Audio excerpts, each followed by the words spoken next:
Section 1. The Translator's Preface by Frank Sewall. From the author's statement in his preface to the Treatise on the Soul, as well as from the tenor of his scientific and philosophical writings throughout, it is unmistakably clear that the search for the soul was the real end and inspiring motive of all his labors.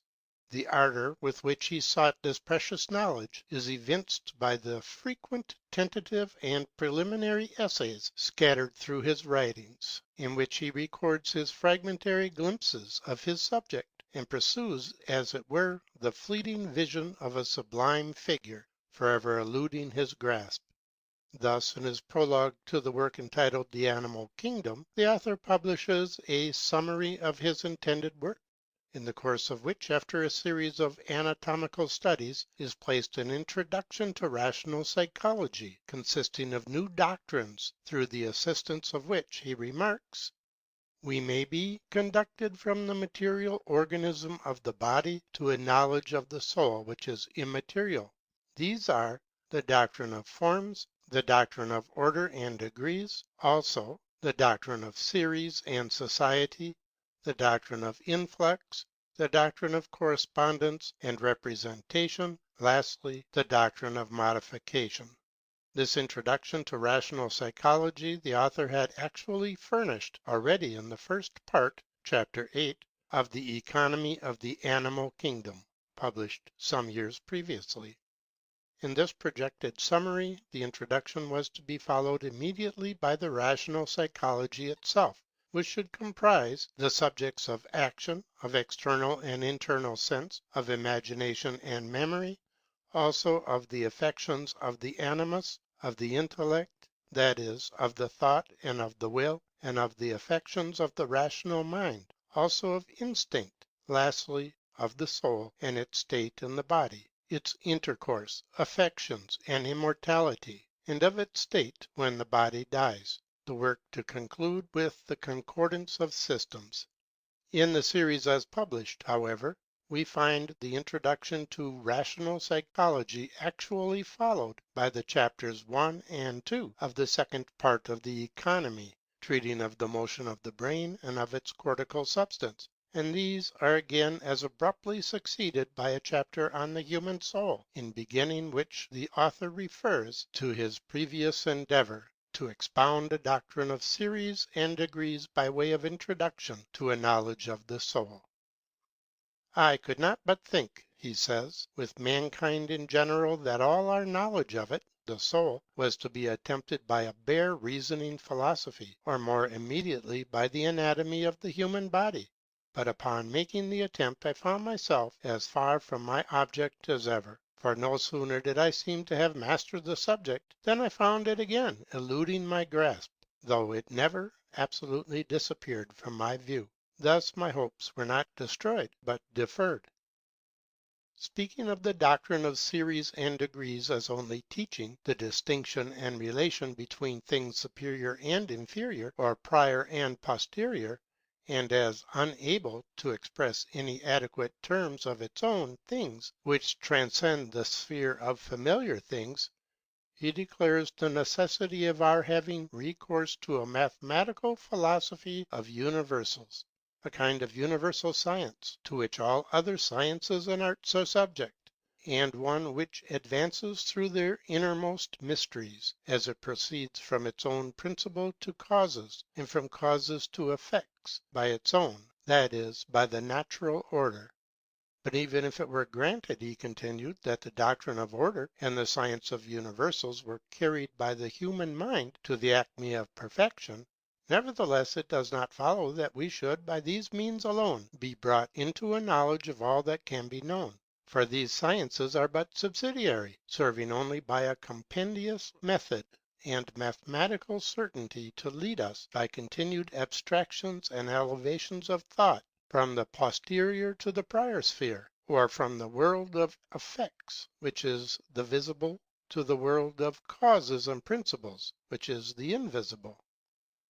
Hence, in order that these sciences may be available, we must have recourse to experiments and to the phenomena of the senses, without which they would remain in a state of bare theory and bare capability of aiding us. For these reasons I am strongly persuaded that the essence and nature of the soul, its influx into the body, and the reciprocal action of the body, can never come to demonstration without these doctrines of series, orders, and universals, combined with a knowledge of anatomy, pathology, and psychology, nay, even of physics, and especially of the auras of the world. And that unless our labours take this direction and mount from phenomena, thus we shall in every new age have to build new systems, which in their turn will tumble to the ground without the possibility of being rebuilt. This and no other is the reason that with diligent study and intense application I have investigated the anatomy of the body, and principally the human, so far as it is known from experience, and that I have followed the anatomy of all its parts in the same manner as I have here investigated the cortical substance. In doing this, I may have gone beyond the ordinary limits of inquiry, so that but few of my readers may be able distinctly to understand me. But thus far I have felt bound to venture, for I have resolved, cost what it may, to trace out the nature of the human soul. He therefore who desires the end ought also to desire the means. He then proceeds to arrange into chapters what he calls the first fruits of my psychological labours. The reverence and cautious modesty which everywhere tempers the ardour of the author in the quest of his sublime object are apparent in the mention which, only 4 years later, in the work on the animal kingdom, he makes of the same prodromus on the human soul. Thus he writes: Not very long since I published the Economy of the Animal Kingdom, a work divided into distinct treatises, but treating only of the blood, the arteries, and the heart, and of the motion of the brain and the cortical substance thereof. And before traversing the whole field in detail, I made a rapid passage to the soul, and put forth a prodromus respecting it. But on considering the matter more deeply, I found that I had directed my course thither both too hurriedly and too soon, after having explored the blood only and its peculiar organs. I took the step impelled by an ardent desire for knowledge. But as the soul acts in the supreme and innermost things, and does not come forth until all her swathings have been successfully unfolded, I am therefore determined to allow myself no respite until I have traversed the universal animal kingdom to the soul. Thus I hope by bending my course inward continually, I shall open all the doors that lead to her, and at length contemplate the soul herself by the divine permission. Prologue to the Animal Kingdom, number 19. Accordingly, in the work on the animal kingdom, the author proceeds to examine in detail the various parts of the human body, omitting those which have been treated of already in the Economy, etc., namely the heart, the vessels, and the blood. Prologue to Part 3, Animal Kingdom, number 469. Part 1 treats of the organs of taste and of digestion, of the glands, the gallbladder, the kidneys, etc. Part 2 treats of the viscera, of the thorax, or the organs of the superior region. Part 3 of the skin, the senses of touch and taste, and organic forms generally. It is noticeable that the brain is neither mentioned by the author as having been already fully treated of in the Economy, nor included in the 3 parts of the Animal Kingdom, as translated and published in the volumes bearing that name. The treatises on the brain which fill so conspicuous a place in the projected summary of the author's labours above mentioned were designed by the author to constitute the succeeding division of Part 4 of the work on the Animal Kingdom. It appears from his assertion at the close of number 468 in the prologue to Part 3 of the same work. The extensive manuscripts left by the author covering this great division of his work have been in minor portions brought to light through the translations of Dr. J.J.G. Wilkerson, and are now in process of being translated and published entire under the editorship of Dr. Rudolf L. Teifel. At the close of the prologue here referred to, the author once more intimates his intention to ascend by degrees to the supreme sphere from whence we may legitimately deduce the principles of things, and where we may speak of the soul with comparative certainty and definiteness, in order that from the higher knowledge thus attained we may more intelligently treat of a subject which, according to his original plan of the work, would here have its place, namely, that of generation, and the organs by means of which new forms are conceived in the image of the form preceding them. This intention he carried out in treating of the brain, in which cortical or ceneroticious substance the soul resides as in its principles. Animal Kingdom, No. 468. And also in those treatises edited by Dr. Emanuel Tübingen, 1848, in the Latin, entitled also Part 4 of the Animal Kingdom, which treats of the corretids of the senses of smell, hearing, and sight, of sensation and affection in general, and of the intellect and its operation.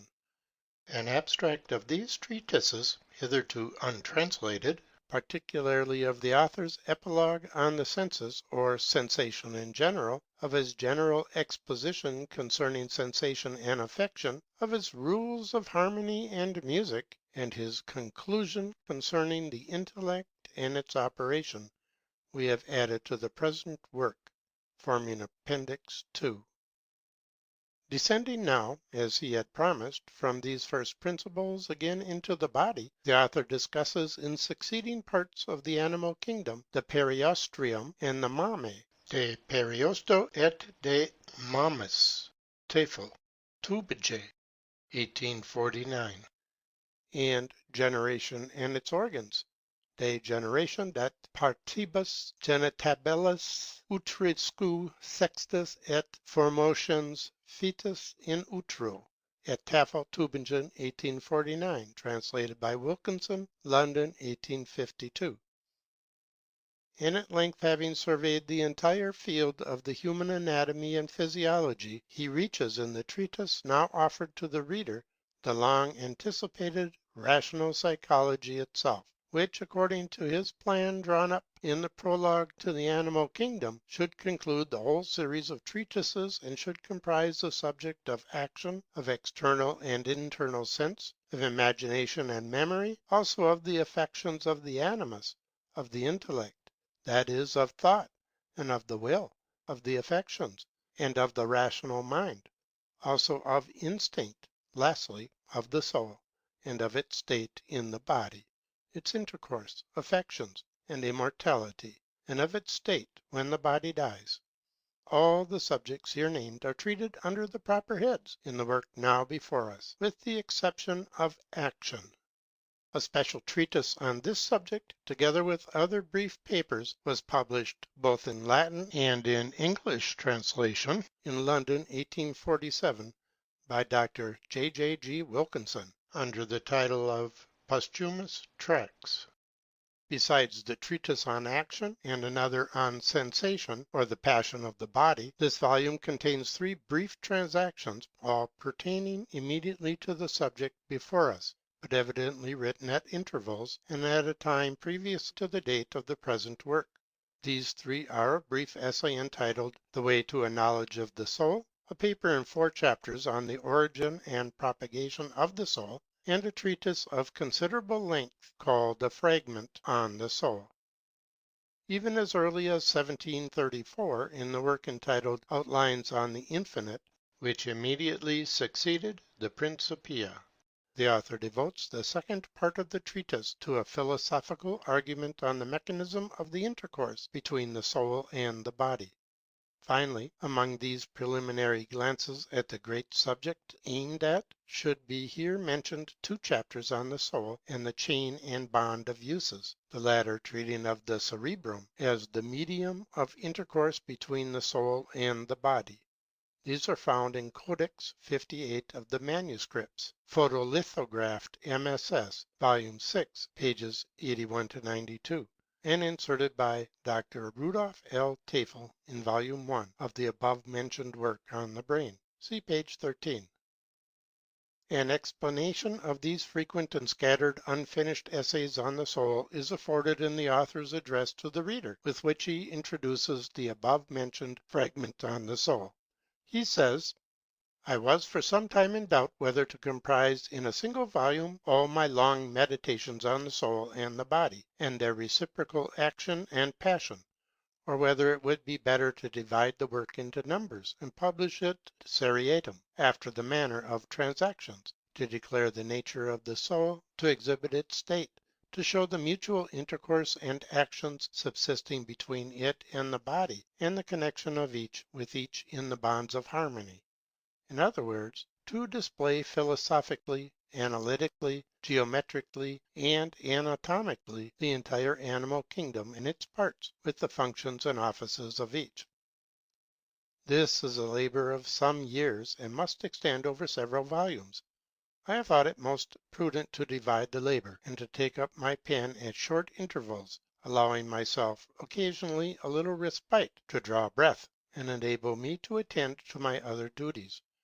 For the mind is even as the pen; too much usage blunts its point, and wears away its fineness. Such, gentle reader, is the reason which will move me to recur at frequent intervals to the task I have prescribed for myself, and to intrude myself often upon your presence, probably not less than 5 or 6 times a year with my publications, or, as they may properly be called, psychological transactions. By this means I hope after a few years to gain the end, and to be in a condition to declare the state of the soul when its connection with the body is dissolved by death, and it is left to its own disposal.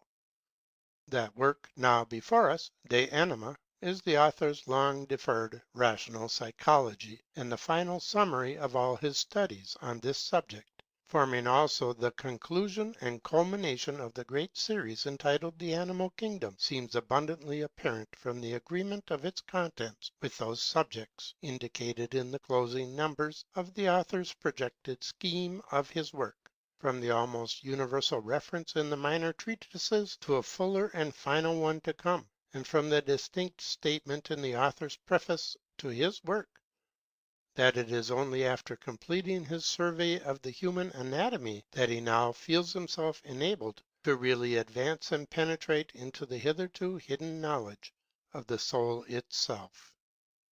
He refers to his preliminary studies, including the Introduction to a Rational Psychology, as having been finished, and so now at length, he writes, we may treat of the soul from principles or synthetically. And finally, whereas he has hitherto warned his reader and himself from daring prematurely to enter the sacred precincts of this supreme knowledge, he now boldly invites to enter, believing that his reader, if he shall have deigned to follow him thus far, will perceive what is the soul, what is its state in the body, and what after the life of the body. That the work forming the culmination and conclusion of the whole series of scientific and philosophical works of Swedenborg should have lain hidden away in manuscript 100 years before being brought to light, as it then was, in the Latin edition of Dr. J.F. Emanuel Tafel, seems remarkable, and hardly less so that nearly half a century has passed before an English translation has been furnished. The transcendent importance of the work, if we may judge from the relative estimate placed upon its subject matter by the author himself, or from the diligence and ardour with which he prosecuted the laborious studies necessary to its production, appears plainly enough from what we have here adduced. We desire to add a few reflections on its value as viewed in the light of the relation this work sustains to the history of philosophy in general, and also in particular to the subsequent and theological portion of the author's writings.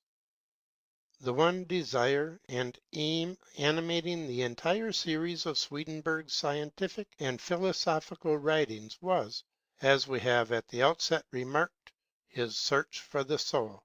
This single aim furnishes us the key to Swedenborg's mission in the world of science, of philosophy, and of theology. To know the nature of spirit and its relation to matter, or as the author so frequently puts it, a knowledge of the soul and of its intercourse with the body, was the twofold object of his search. If we regard the body in the sense of the larger body, the natural world, and the soul as meaning the larger soul, the spiritual world, The knowledge of the soul and its intercourse with the body becomes identical with that of the spiritual world and its relation to the natural world. And this is preeminently the subject of the descriptive portion of our author's theological writings. Where did he seek this knowledge of the soul? In its own realm, in the living, and not in the dead, human body, in the kingdom of uses, as exhibited in the beautiful order, harmony, and activities of the human anatomy and physiology. The animal kingdom meant to Swedenborg the kingdom of the anima, the realm over which the soul presides as queen. The relation of this soul to her body, or her own kingdom and world, was what we first sought to know, and through that to know the nature of the soul herself. The knowledge he obtained in these labors, while not all that he aimed at, was nevertheless that which peculiarly and preeminently qualified his mind to be the recipient of the greater knowledge of the true nature of spirit, and of the relation of the spiritual to the natural world. The doctrine of correspondence as a science was naturally and not supernaturally revealed to Swedenborg. It was a deduction of his own reasoning, or a part of his own philosophy, as was the doctrine of order, series, degrees, and modification, on which it rests. This is unmistakably apparent from his own statement, and from the repeated applications of and reference to these doctrines of his scientific writings. The doctrine of correspondence became manifest to Swedenborg in his search for the mode of the soul's intercourse with the body.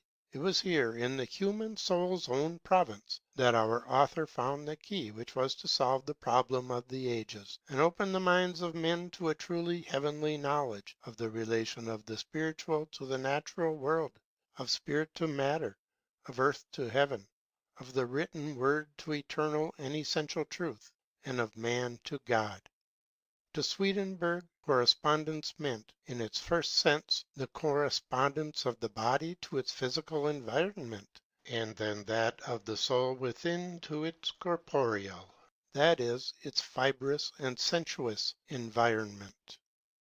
The history of this doctrine of correspondence carries us back to the origins of philosophy among the Greeks, and especially brings into prominence the relation of Swedenborg and Aristotle. The historic antecedents of the doctrine of influx, or the intercourse of the soul and body, Swedenborg himself has outlined in several of his theological works, but especially in his brief but wonderful treatise, De Commercio Animae et Corpus, on the intercourse of the soul and the body. Swedenborg, as no other writer, deserves the proud title of the Aristotle of modern philosophy.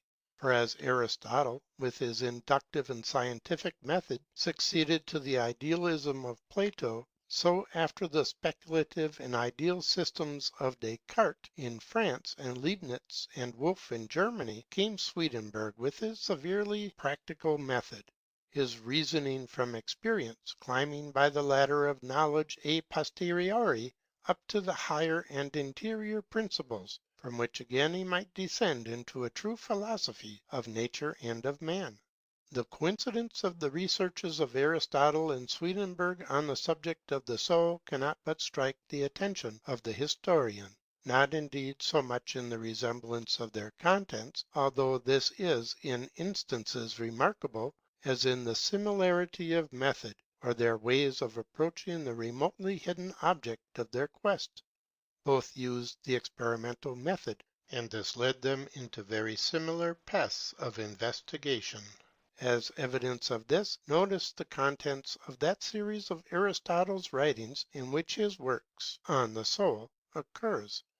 They are as follows: 4 books on the parts of animals, 5 books on the generation of animals, to which are added treatises on the walking of animals, on the motion of animals, and on the spirit; 3 books on the soul, to which are added treatises on sense and the sensitive, on memory, on sleep and dreams, on length and shortness of life, on youth and old age, on life and death, and on respiration.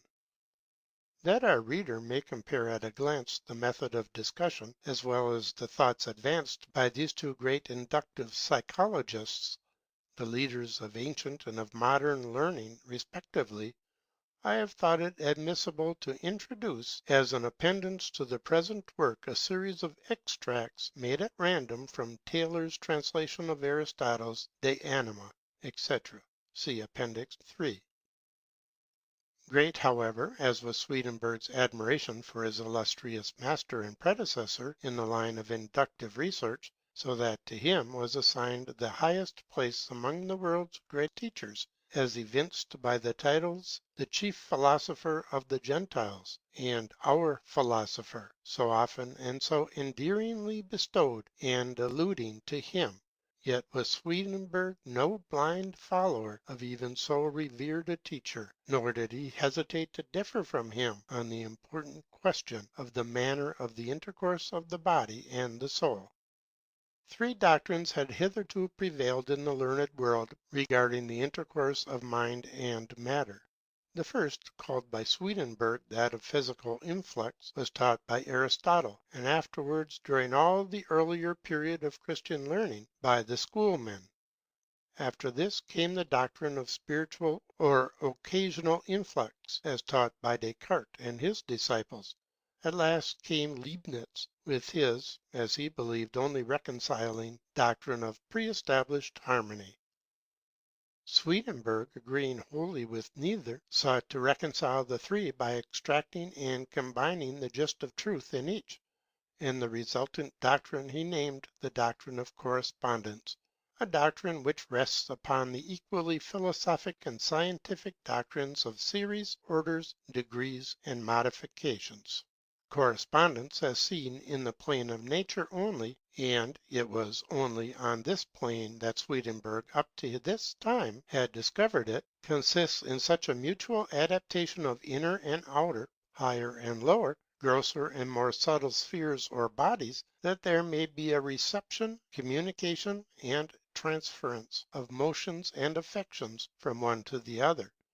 It is therefore the name we give to that kind of intercourse which is not bodily influx, or to the union that exists, not by continuity or confusion of substance, but by continuity and modification of state. It is the relation of the effluent waves of ether to the eye, of the eye to the sensory fibre, of the fibre to the cortical gland, of the gland to the common sensory, of the sensory to the imagination, of the imagination to the intellect, of the intellect to the soul, of the soul to God. By correspondence, the outer affects the inner without becoming one with it. By correspondence, things totally different in degree and in substance are nevertheless so adapted that motions or tremulous vibrations in one may be continued through the other, or converted into some modification of the other's state. So the soul corresponds in general and in every particular to its body. This doctrine of correspondence, thus learned by Swedenborg from the human body in its relation to the soul, was afterward applied by him to all things material and spiritual, and thus to the natural and spiritual world. Does it therefore follow that what Swedenborg has delivered in his theological writings as divinely revealed is after all reducible to a purely natural and scientific knowledge? Swedenborg laid no claims, indeed, to any supernatural illumination while elaborating these doctrines of correspondence, of degrees, of series, etc., in his scientific works. And yet on these doctrines rests logically the whole scheme of the spiritual metaphysics embraced in his theological works. The answer to this question is a matter of grave importance, involving as it does the whole subject of the nature of that illumination to which Swedenborg lays claim, and the relation of his philosophical to his theological or illuminated writings. A brief answer, we think, may be formulated thus. It is not the knowledge of correspondence that is revealed or supernaturally discovered, but the knowledge of the things that correspond. Like the science of arithmetic, of algebra, and of logic, so the science of correspondence is a product of the human reasoning power. Indeed, correspondence may truly be called the logic itself of the universe, or of creation. But as bare logic or bare mathematics, it would be utterly barren of results were there not the field of experimental knowledge to which to apply it. This experimental knowledge is afforded in two planes of experience, the physical and the spiritual. The spiritual experience, or that knowledge derived from things heard and seen in the spiritual world, was granted to Swedenborg by divine permission, and afforded the true, the loftiest, the final field for the application of those great sciences elaborated by the long years of such arduous discipline in the schools of nature. No one is more emphatic and clear than Swedenborg himself in defining this difference between a doctrine as a method and the substantial knowledge to which that doctrine is applied. Nor need we wonder if, when these doctrines as scientific formula were later rendered substantial living knowledges, being clothed upon by the great facts of a spiritual world and the human life of its inhabitants, all former knowledge, even of the doctrines themselves as illustrated in mere nature alone, seemed to Swedenborg as naught, or as empty shadows. The senses, whose phenomena were to be the field of exploration for the doctrine of correspondence and discrete degrees, were the senses of the spiritual body. By this experience the nature of the soul was substantially learned in the spiritual world, but never by Swedenborg in this natural world, nor by the deductions of reason alone. And the soul in its true nature being there, and for the first time seen and known, the mode of intercourse between the soul world and the matter world is detected at a glance by means of this already acquired knowledge of influx, of degrees, and of correspondence. What then is the real gain achieved by the present work? That even after all his laborious ascent, he has failed to attain to any satisfactory knowledge of the essence of the soul itself, and that what is advanced is but conjecture and guesses of the reason, is virtually confessed by the author in the remarkable utterance in number 524 of the present work. Sed hic in secretis sunt, non nisi quam conjecture sunt, quis hicli vidit ratio hac solum sudet, quando anime vivismus no ipsos fortasis ridabimus, quod tam infamitar devenar inos. But while the substance of the soul remains a secret, its mode of intercourse with the body, particularly in the outer degrees of its life, as well as its actual manifestations in the conscious acts of the imagination, the intellect, and the will, are here presented with a fullness and a clearness unsurpassed, if ever approached, by the psychological writers of any age. The physiological basis of psychology is here presented with the exactness of mathematical demonstration. The subjects of innate ideas, of instinct, of freedom of the will, of the higher and lower minds, are all here elucidated in an argument at once so logical and beautiful as to make the study of these difficult themes a delight. But even these features are of subordinate value when compared with the great chief gain here accomplished in, namely, the author's clear apprehension of the doctrines of correspondence, with its related doctrines of series, degrees, of orders, of uses, and of society. In these grand logical structures we find laid the foundations of a truly spiritual science, or of that theology which makes the knowledge of God a positive knowledge, and this not by materializing the divine, but by illuminating the material and the natural with a celestial light, and actuating these with a divine immanence. While contending that it is the knowledge of the things which correspond that is supernatural in Swedenborg's disclosures, and not the science of correspondence itself, we feel that even here it will be worth our while to distinguish a little more carefully than has hitherto been the habits of the readers of Swedenborg between revelation in its highest sense, as afforded in the opening of the spiritual senses of the word, and those knowledges of the spiritual world from things heard and seen, which, while truly supernatural, cannot in the same sense be called revealed. It has been customary to allude alike to the author's relations of things heard and seen by him in the spiritual world, and to his exposition of the internal sense of the Scriptures as matter of revelation. But between the two classes of truths there is, according to the author himself, a marked distinction.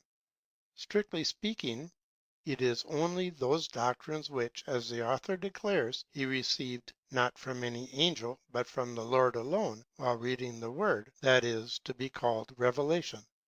It is here the truth is taught synthetically and a priori, in the fullest and sublimest sense. The knowledges, on the other hand, which the author imparts in his narration of his own experience by virtue of his conscious intermission into the spiritual world, and of things there heard and seen, these, while in a true sense supernatural knowledges, are nevertheless knowledges gained by a purely experimental method, and therefore as strictly inductive and analytic as the knowledges acquired in the pursuit of any branch of natural science. It is this fact which distinguishes the Theology of Swedenborg from all previous theological writing, in giving it not only a strictly scientific form, but a positive content, absolutely free from speculative elements. This twofold character of his writings is indicated in the titles of his various works. Thus that of the Arcana reads as follows: Arcana Celestiae que in septuria sacra su verbo domini sunt delecta, hic primum quaete ingense unicum mirabilis que visa sunt in mundo spiritum et in cielo angelorum. The interior truths of the Word are uncovered, detecta. The things of the spiritual world are seen, visa. In the same way, the exposition of the book of Revelation in the New Testament is called the Apocalypse revealed, Apocalypsis revelata, in quod deteguntur arcana que ibs predicta sunt in hecunas recondita glorionter. Here again are mysteries uncovered in the fullest sense of revelation, and those uncovered things of the Word are the primary source of that doctrine which the writer gave to the churches as verily descending from God out of heaven. Therefore again, in his tract entitled The New Jerusalem and its Heavenly Doctrine, from things heard from heaven, ex auditus a caelo, he gives in the introduction this explanation regarding the doctrine to follow: this also is from heaven, being from the spiritual sense of the word, which is the same with the doctrine that is in heaven. Number 7. And in the brief exposition of the doctrine of the new church signified by the New Jerusalem in the Revelations, in the opening paragraph he says, the Apocalypse having been revealed, he is preparing to lay before the world a complete view of the doctrine of the Lord's new church. In calling attention to this distinction in the contents of Swedenborg's spiritual writing, it is not our intention to detract in the least from the validity of one class as compared with the other, but to maintain, even in this upper realm of his labors, the same distinction into the analytic and the synthetic, the experimental and the a priori, or absolute truth, which everywhere characterizes his researches and his teaching. The ladder planted on earth seems to lose itself in the dazzling heights of heaven, but it still remains a ladder of twofold passage, of ascent and of descent. As from the body we have climbed to the soul and its substantial world, so from it again, as a new basis of actual experimental knowledge, we climb to those principles of essential truth, love, and life, which constitute that internal sense of the Word which is in heaven. Thence there remains but one further vision for the adoring soul, that which reaches up to Him who is the eternal Word, who in the beginning was with God and was God, by whom all things were made. And yet it is solely by virtue of this descent all the while into the author's mind of that truth which he received from the Lord alone while reading the Word, and from no angel and from no spirit, that his writings acquired their synthetic unity, their a priori authority, their power and meaning as revelation. We behold the eye seeing in light the face of its own Creator. We see in all this splendid accumulation of scientific and philosophic knowledge, and in this laboriously acquired method and these subordinated sciences, the most perfect of instruments capable of being constructed out of the elements of human reason, the divinely prepared organ, and the living, responsive human agent by which a veritable science of God was to be made possible to men, and things hitherto concealed were to be made known. Even in the world beyond, there will still remain the axioms, the necessary assumptions, the truths a priori. The distinct realm of revealed is entirely different from experimental knowledge, as here.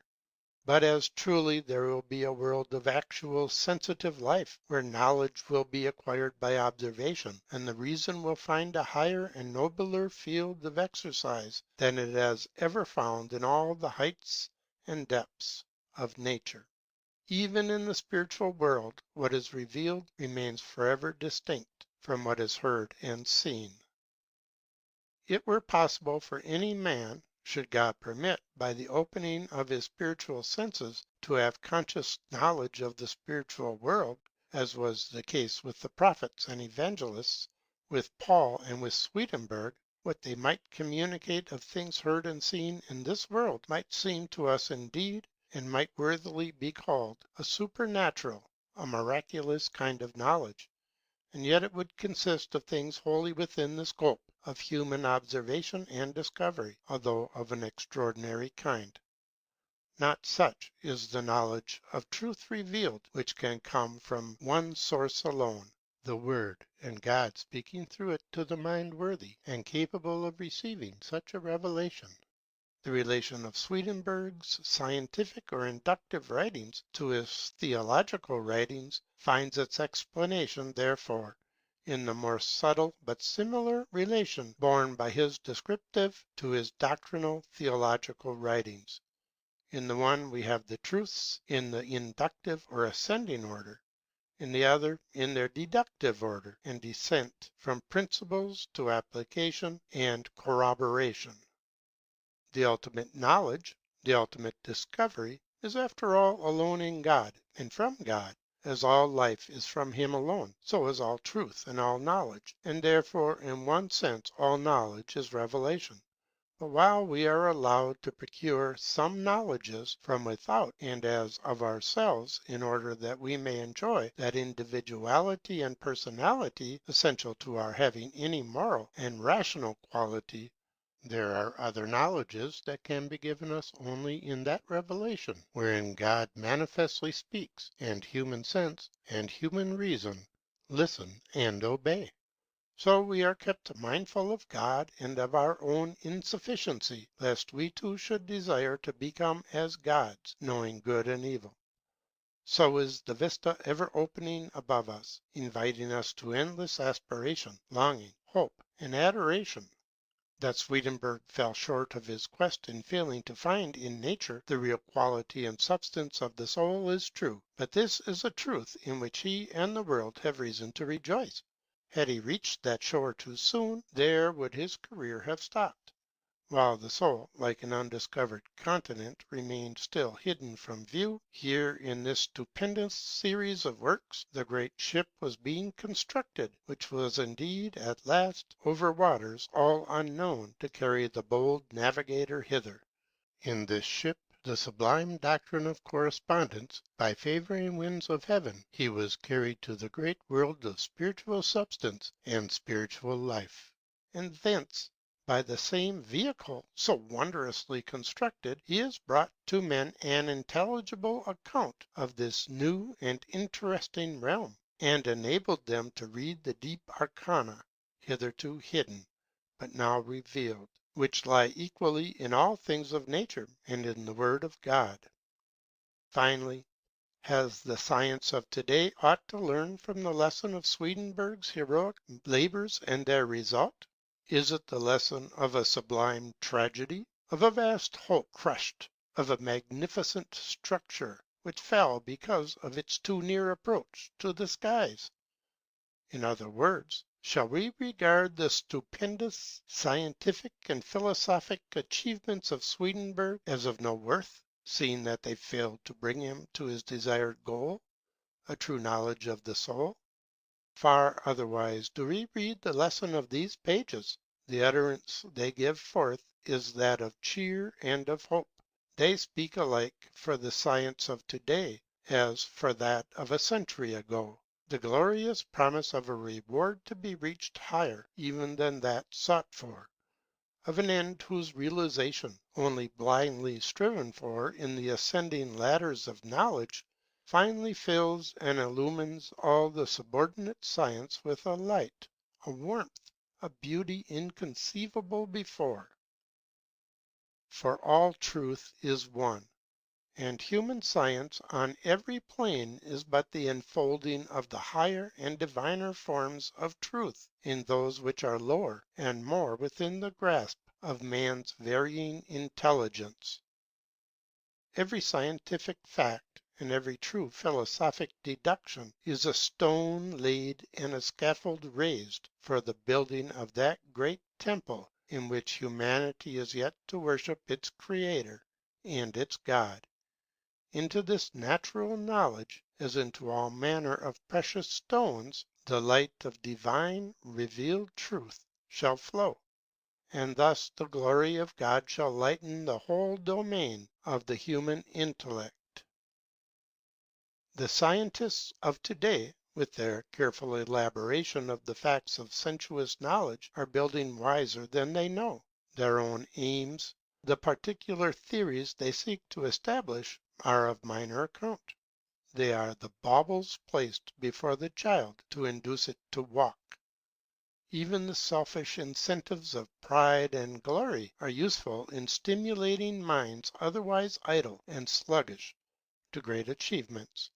How much more so shall be the sincere love of truth for its own sake, and the desire of a genuine advancement of humanity, which inspire the minds of many of our greatest thinkers and workers. As in the case of Swedenborg, the divine wisdom knows how to use for its own ends, which are the final elevation and blessing of mankind, these results of human research and study. Not only is the earth thereby made new, but there are created also new heavens, in which righteousness shall dwell, and in whose society and kingdom of uses man shall realize the end of his creation and the true glory of God. Frank Sewall, Urbana, Ohio, October 22, 1886. Preface of the Editor of the Latin Edition. The original manuscript of this posthumous work, which with two others I was enabled by the liberality of the Royal Academy at Stockholm to borrow in the year 1848, was thus described by the learned librarian of that institution. This book, which is in Swedenborg's own handwriting, contains 130 leaves folio max. On the back it has the title, printed by the binder, Physiologia et Metaphysica, and it bears the same title also in the old manuscript catalogue of our library. Folio 110 is wanting, which makes it doubtful whether the dissertation on the state of the soul, etc., is complete or not. For the same reason, the heading and beginning of the next dissertation, which is contained on folios 111, 112, page 4, is wanting. The remainder of this book, from folios 118 to 127, page 20, is occupied by a dissertation which has the title Ontology prefixed to it at the head of folio 118.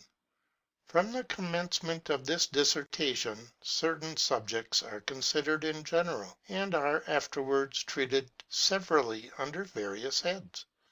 As for the manner of treatment, the opinions of Wolff, Baron, and others, are for the most part stated first, and the author's own opinion then given, or at least intimated. But, like many other things contained in Swedenborg's MSS, this ontology is not complete, being only a sketch which the author proposed to develop afterwards.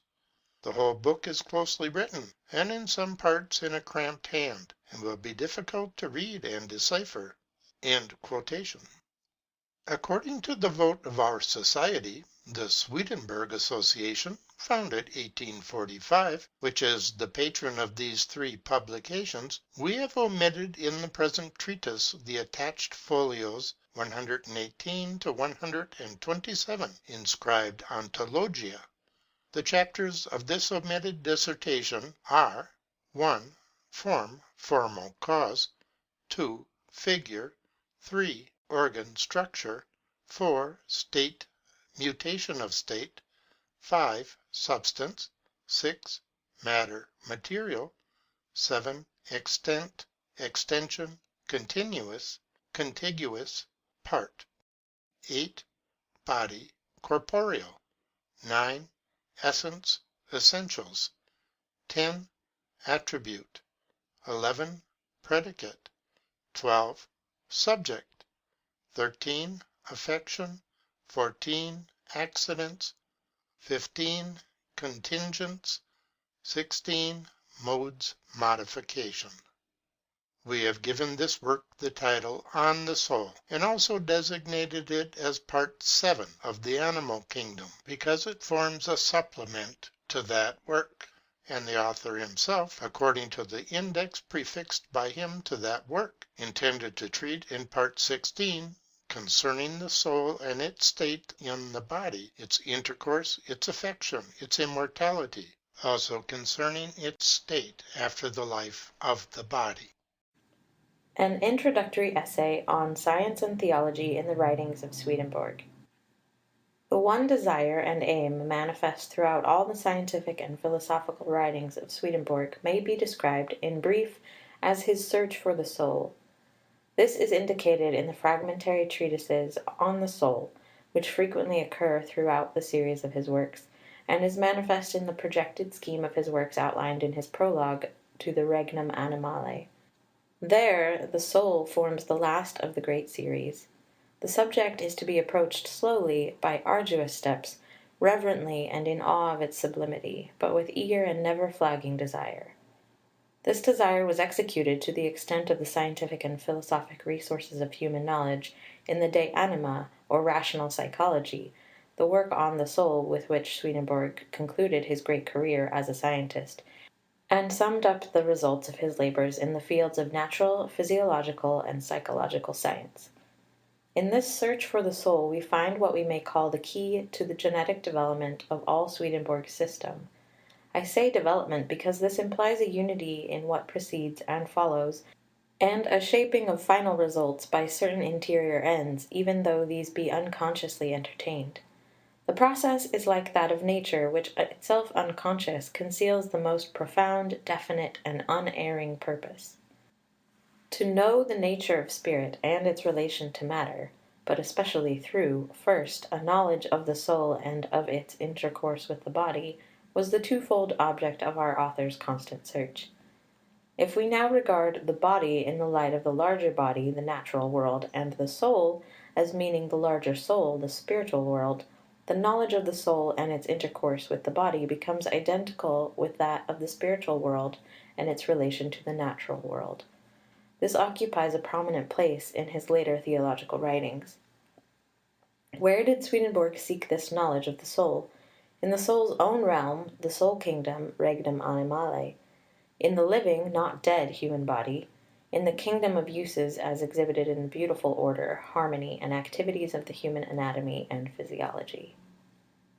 The animal kingdom meant to him the kingdom of the anima, the realm over which the soul presides as queen.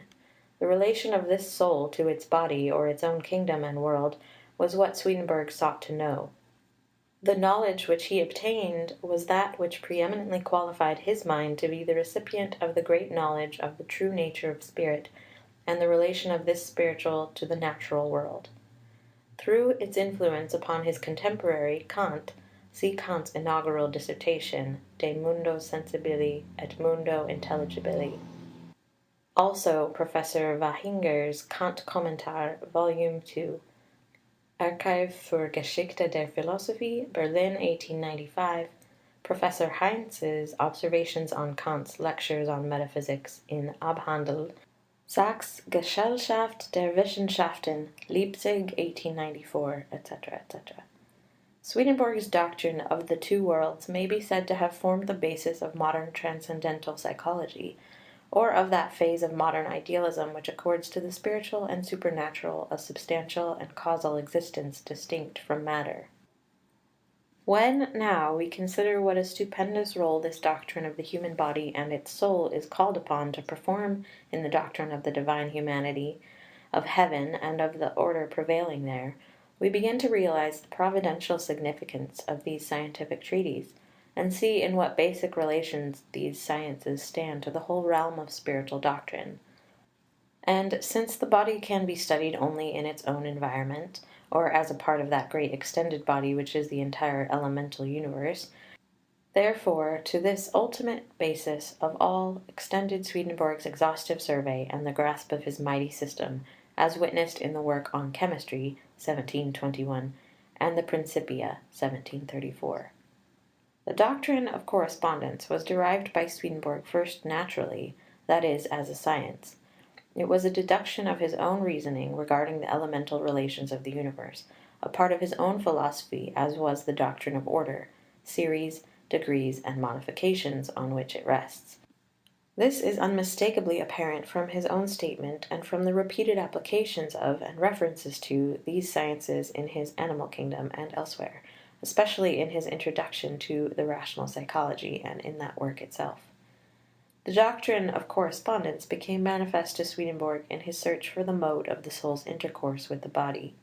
It was right here, in the human soul's own province, in the relation of our souls to our bodies, that Swedenborg found the key which should solve the problem of the ages and open our minds to a truly heavenly knowledge of the relation of the spiritual to the natural world, of spirit to matter, of earth to heaven, of the written word to the eternal and essential truth, and of man to God. Correspondence, in its first sense, meant to Swedenborg the correspondence of the body to its surrounding spheres, and thence of the soul within to the surrounding body. The history of the doctrine of correspondence carries us back to the origin of philosophy among the Greeks, and especially brings into prominent notice the relation of Swedenborg and Aristotle. The historic antecedents of the doctrine of influx, or the intercourse of the soul and body, Swedenborg himself has outlined in several of his theological works, especially in his little but wonderful work De Commercio, etc., or The Intercourse of Soul and Body. Swedenborg, as no other writer, deserves the proud title of the Aristotle of modern philosophy, and yet while himself assigning to Aristotle the highest place in all the line of great teachers, calling him the Prince of Philosophers, and by the almost endearing title of our philosopher, he does not hesitate to differ from him on the important questions of the intercourse of mind and matter, on philosophic grounds, and later from the standpoint of revealed knowledge.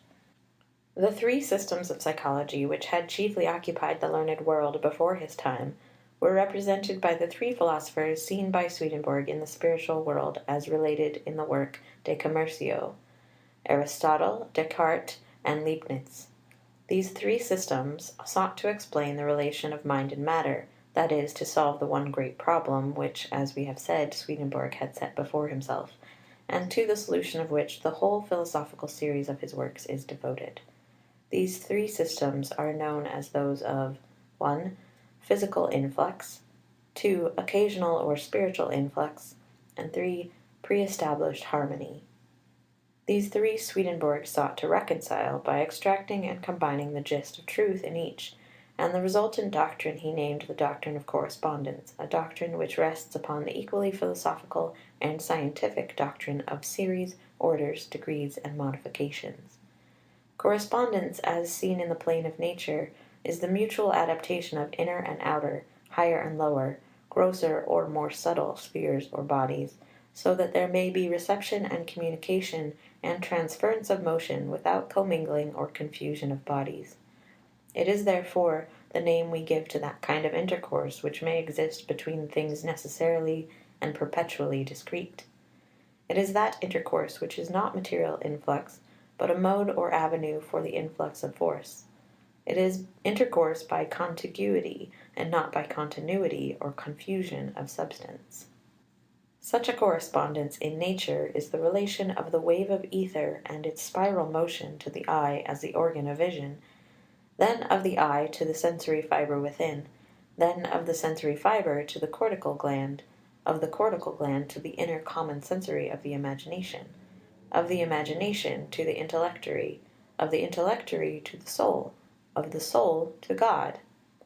By correspondence the inner may affect the outer without commingling or becoming one with it.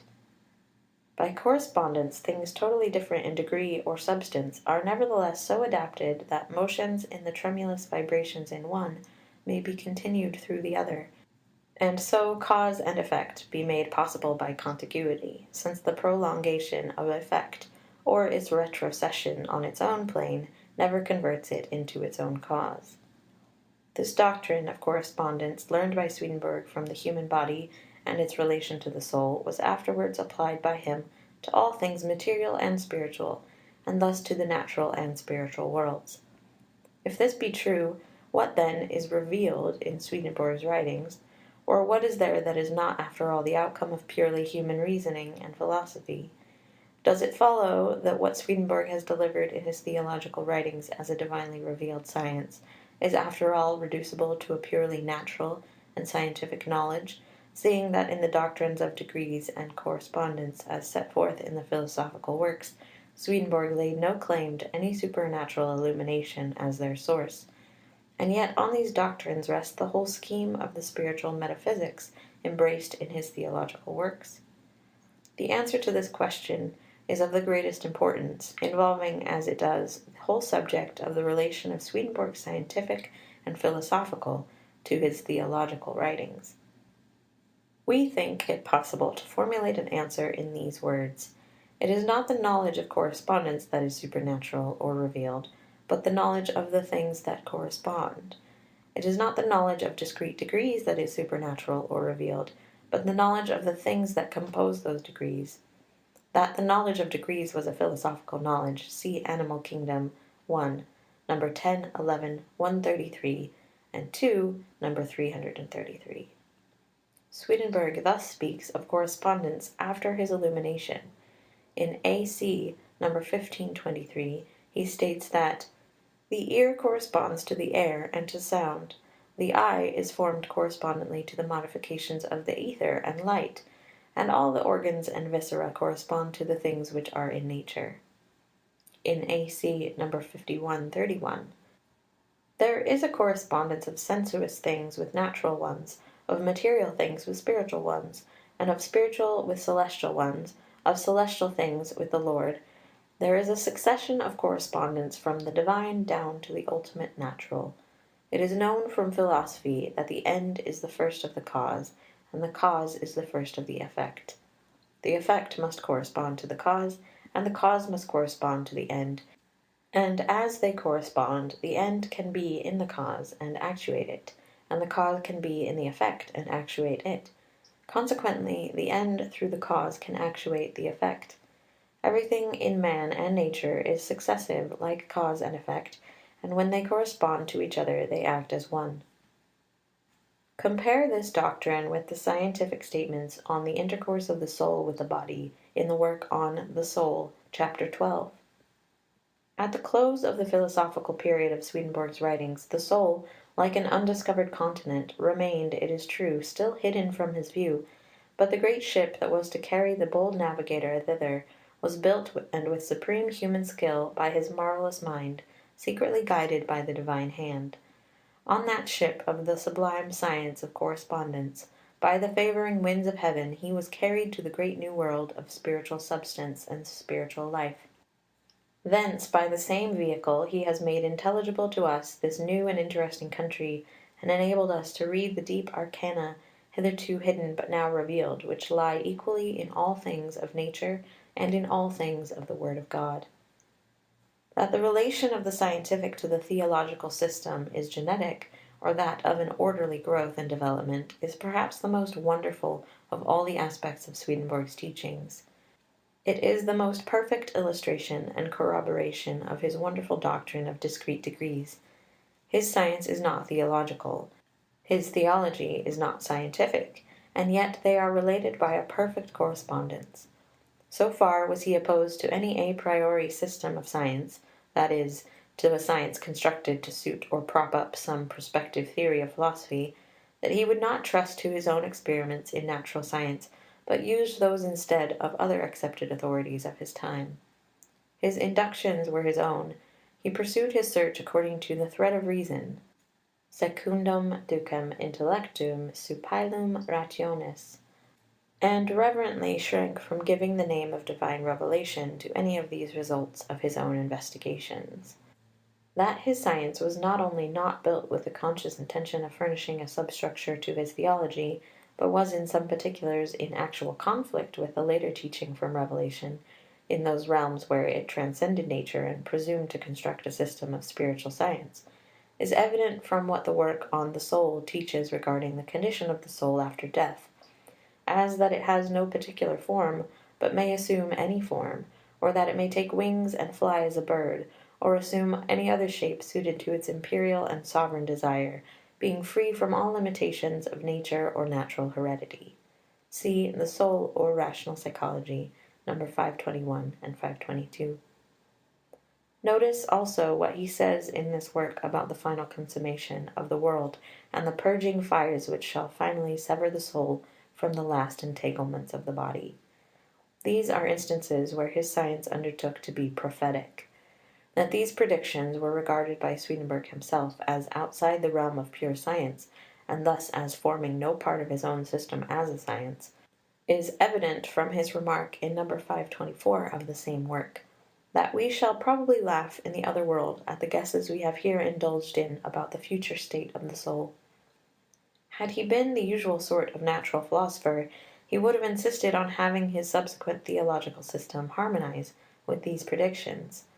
Not so in the case of a veritable seer. When the curtain fell, revealing to his vision the real spiritual world, the world which is the inner or spiritual world of this human world of ours, he saw the soul in its truly human aspects, and entirely relieved of those habiliments which it had inherited from pagan philosophers and medieval schoolmen. Man after death is a spirit in perfect human form, he says, such as it had in this world. The "end of the world," he tells us now, when speaking as the inspired interpreter of the Holy Word, is the consummation of an age of human experience introductory to a new spiritual dispensation among mankind.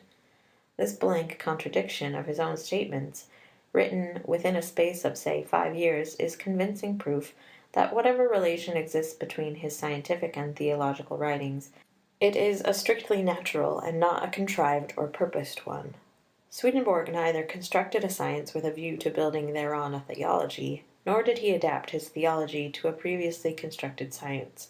Each system stands in its own plane, and the agreement between them is that of the correspondence which is between things of natural growth, i.e. the agreement of truth appearing in several planes of divine order. As the science is not theological, so the theology is not scientific. The science rests on its basis of reason and experiment, the theology on its basis of revelation in the Word. The two do not agree by fusion, but they do agree by the correspondence that exists between the discrete degrees of things in their divine order. The result of this agreement is that the warfare between science and religious faith is at an end, as it never could have been except for this truly wonderful providential reconciliation.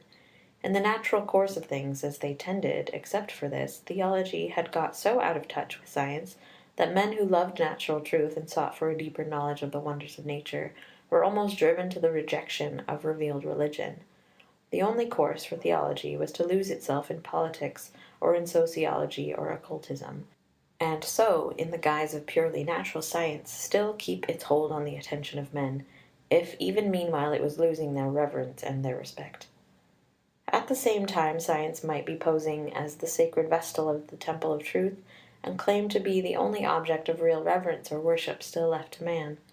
In Swedenborg the normal order and the complete trine of mental life is restored. Science, philosophy, theology, the study of effects, of causes, of ends, each of these finds itself unhampered by the cramping of any human system, and at the same time placed in a purely harmonious relation to the other two. The secret of universality has been reached, by which the principles of the utmost simplicity and clearness open paths of application to an infinity of details. The earth remains the solid, tangible, and durable earth as of old, but it glows with a new light and beauty when seen through Swedenborg's lens, sub specie alternatatis. Heaven, the mundus intelligibilis of Kant's inaugural dissertation, is not an unhuman and unreal world, it is only the one world seen with another vision. Nature, spirit, God, are to these respective planes of knowledge and faith the distinct but harmonious elements of the trinal unity of the One. Frank Sewall, Washington, D.C., December 1899. Section 5. Author's Preface. It has been my purpose studiously to investigate the nature of the soul and the body, and their intercourse, and also the state of the soul in the body, and its state after the life of the body. But in order to attain the end, the means must also be sought, and while I was meditating in what way I might proceed, whither I should look, in what way I must direct my course as to the goal, I at length became aware that there is no other field of exploration than that of the anatomy of the organic body of the soul, for in this she disports herself and runs her course, and for what she is, in her own field, she must be inquired after in her own domain. For this reason I have treated first of all of the blood and the heart, and at length of the particular organs and the viscera of the body, then of the cerebrum, the cerebellum, the medulla oblongata, and the medulla spinalis. Supported by these investigations, I may now make further progress. I have pursued this anatomy solely for the purpose of discovering the soul. If I shall have furnished anything of use to the anatomical or medical world, it will be gratifying, but still more so if I shall have thrown any light upon the discovery of the soul. For the body itself, and especially the human body, and all its organs and members, are so wonderfully harmonized, that nature has here brought together and infused all her art and science, and whatever is inmostly concealed, so that if one desires to investigate nature here in her supreme and inmost recesses, he must explore these particulars, and the longer he lingers, the more wonders and mysteries are brought to light. And if thrice the age of Nestor were his, they would still be unexhausted. It is like an abyss, and only wonder remains at last. Thus, in order to explain the soul, I must unroll these manifold coverings which hide her, as though residing in her midst, from our view.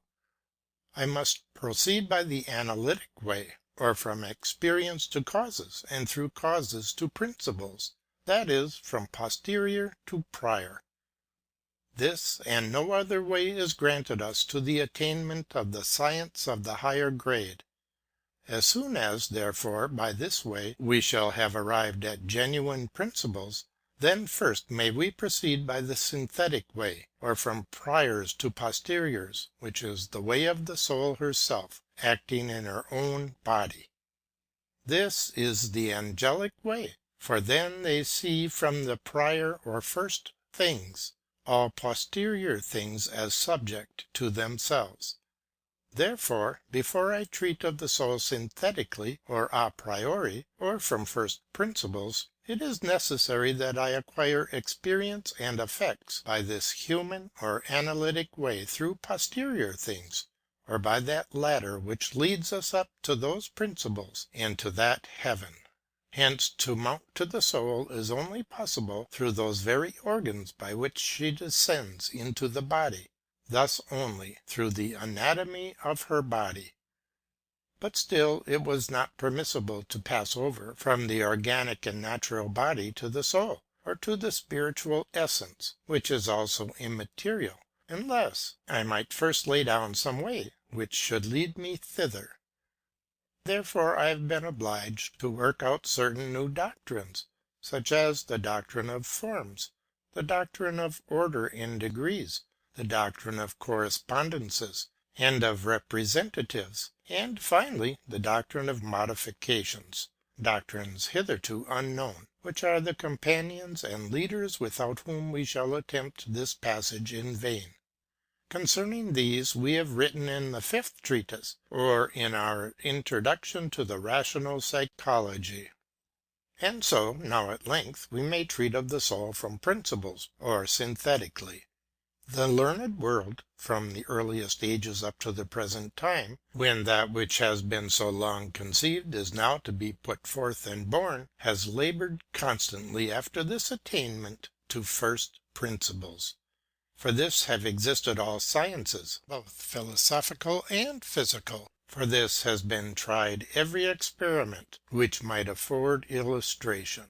Here culminates the desire of the world of learning, whether it be that we may speak from genuine first principles, and treat synthetically of posterior things, for such are angelic perfection and celestial science, and the highest natural science, and such is therefore the innate ambition of us all, or that we may emulate the integrity of our first parent, who from prior determined all posterior things, and thus not only saw universal nature beneath himself, and even commanded her as his subject.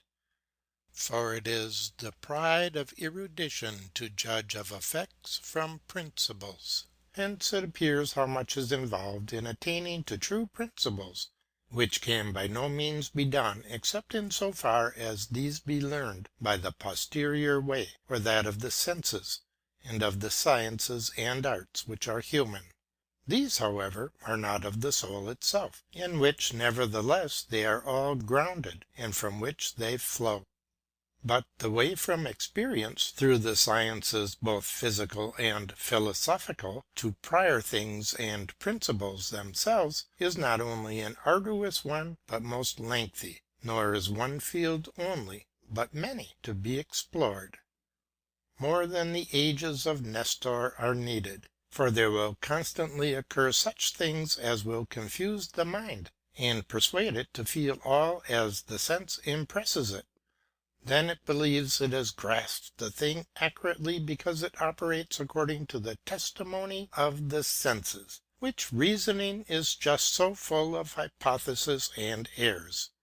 Nay, such is the higher nature, that it is the more hidden from us in the degree that we consult the senses. For the sense darkens the mind the more its rays are concentrated upon it. The senses are themselves as so many shadows, so that it seems as if the light itself of the sight and of the imagination fled away, that we may plunge into these shadows, and the shadows become lighter in the degree that we can dispel the rays of sense. For they are, as it were, in another sphere of light, and thus can the light of physical sight and of intelligence mutually extinguish each other. Wherefore also some of us do not love the light of wisdom, because it dims the light of imagination, according to the saying of Plato. Therefore I have laboured with the most intense desire that I might transcend from one to the other, and therefore, kind reader, if you will deign to follow me thus far, I believe that you will perceive what is the soul, what is its state in the body, and what after the life of the body.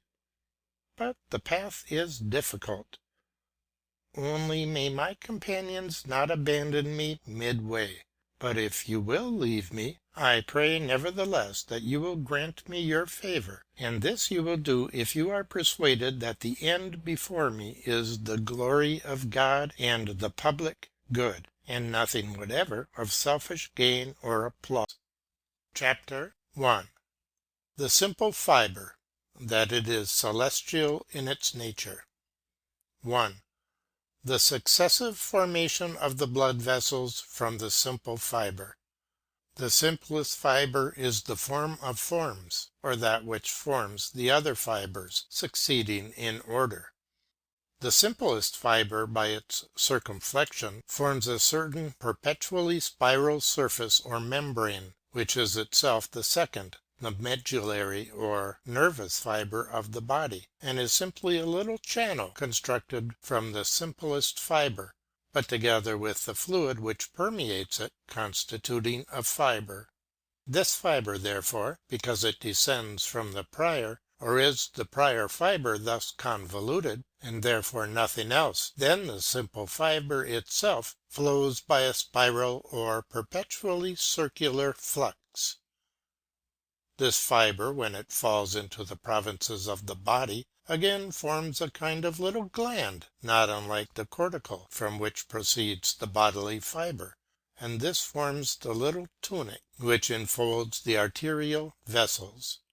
The fibre further descends into the greater arteries, and there also forms glands, which again send out fibres from themselves, and from these is produced the muscular tunic. Thus the nervous, glandular, tendinous, and muscular tunics, with the membranous, constitute the arteries and veins, all and each being formed of fibres. Thus the blood vessel is produced from the simple fibre by continuous derivations. The arterial vessel can accordingly be called the third fibre, the medullary fibre the second, and the simple fibre the first. In this respect also the first fibre may be called the first vessel, then the second vessel, and finally the vessel properly so called, or the blood vessel. So with the fluids themselves that flow through them, the first vital essence is the supereminent blood, or that of the supreme degree. That which is of the second fibres is the middle, or the purer blood, and that which is the arteries is the blood, properly so called, or the red blood. Therefore is the simple fibre the proper animal essence, the form of forms. 2. There is nothing else continuous in the whole body, or its whole form is the simple fibre alone. All that is continuous in the body, or essentially determined, that is, formed, is the simple fibre. For there is nothing in the medullary fibre but the simple fibre. There is nothing in the blood vessel but the medullary fibre. There is nothing in the whole body which is not woven together of vessels and fibres. Even what does not so appear, as the tendons, cartilages, and bones, yet this also experience shows to have been woven from the vessels and fibres originally. Thus there is nothing in the entire body but simple fibre, which is its whole form, nor does there enter into it anything continuous or coherent, except the simple fibre, the only continuous substantial. Arguing further, if the simple fibre is an animate product from its first essence, it follows that there is nothing in the entire animal form going to form it but this essence itself.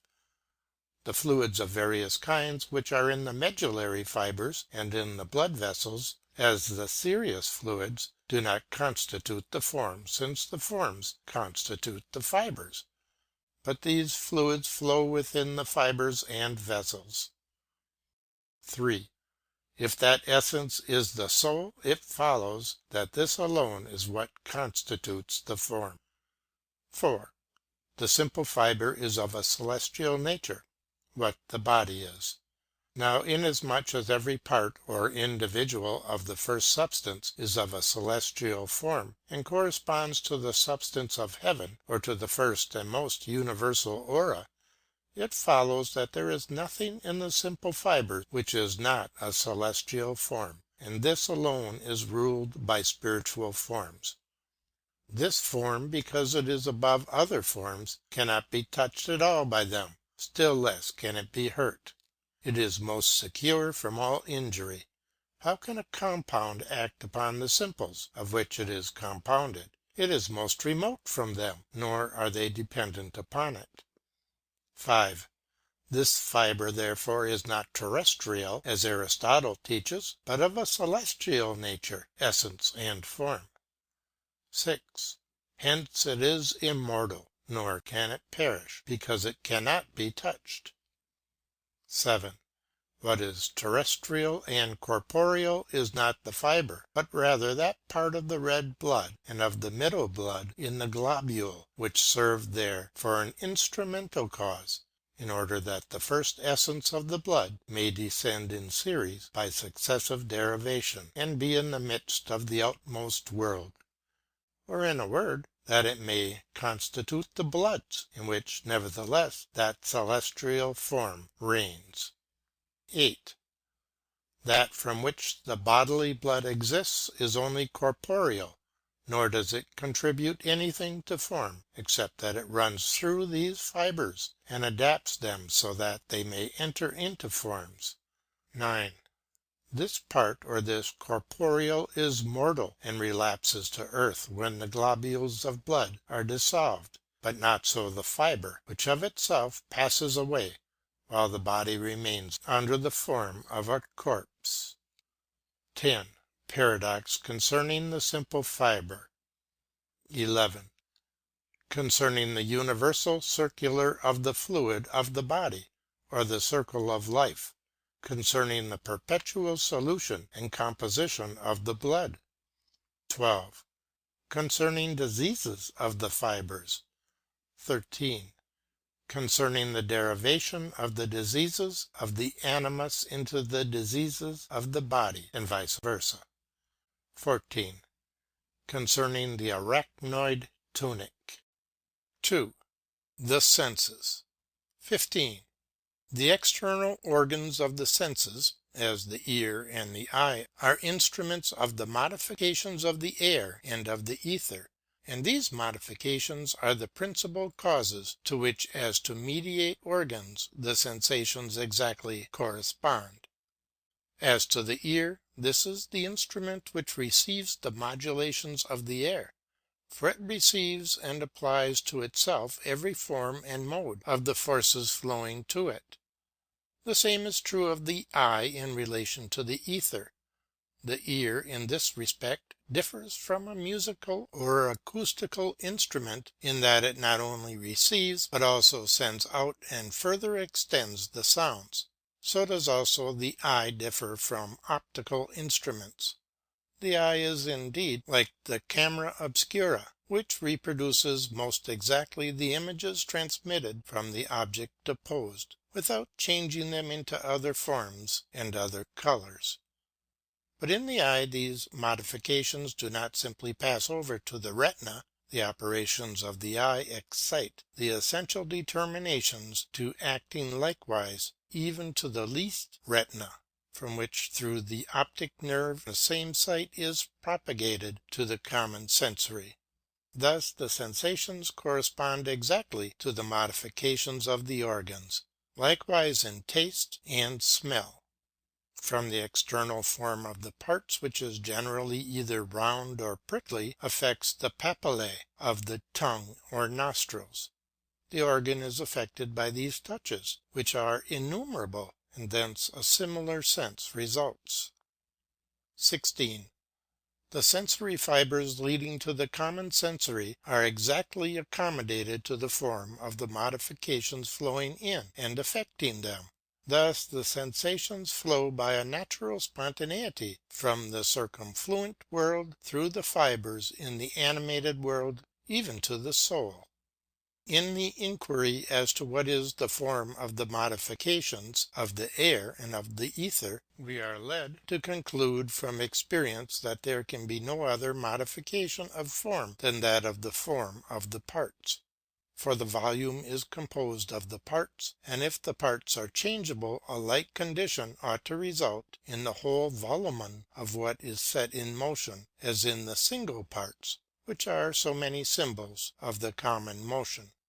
The form of the modifications of the ether is spiral or perpetually circular, and that of the modifications of the air is simply circular, for such are the external forms of the parts, as may be demonstrated by numberless proofs.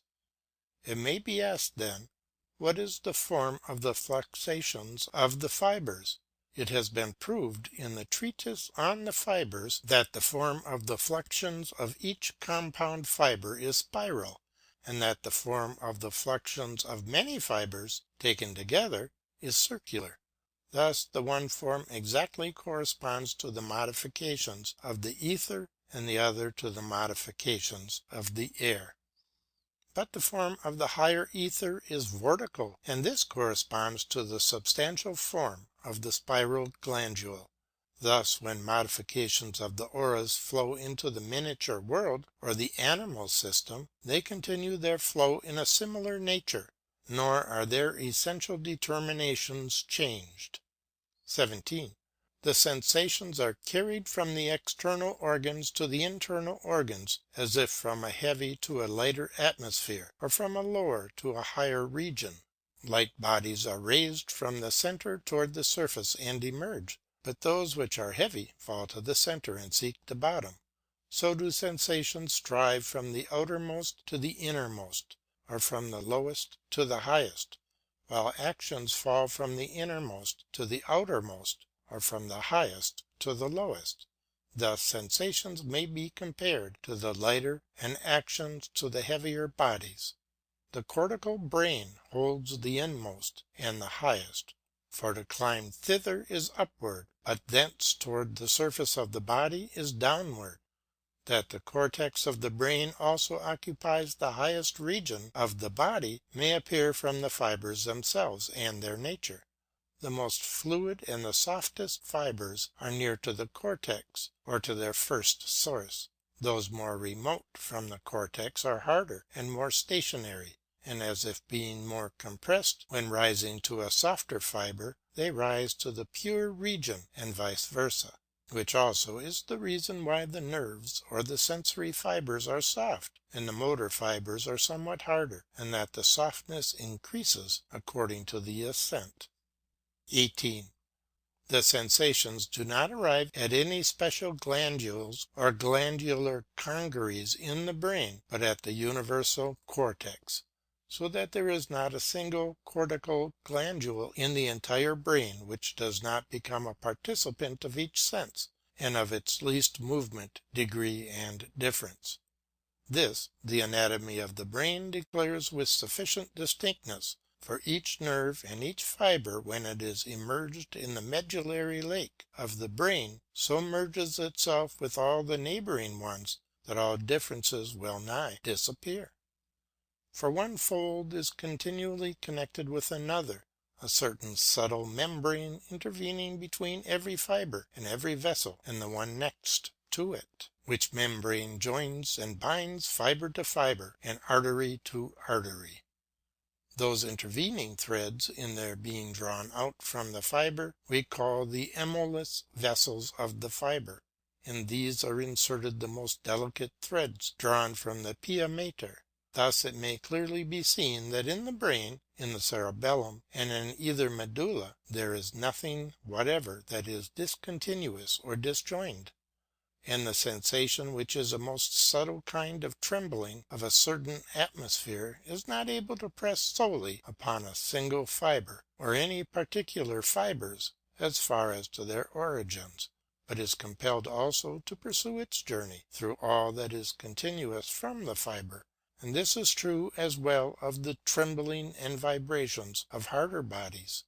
The same appears from the special investigation of each sensory fibre.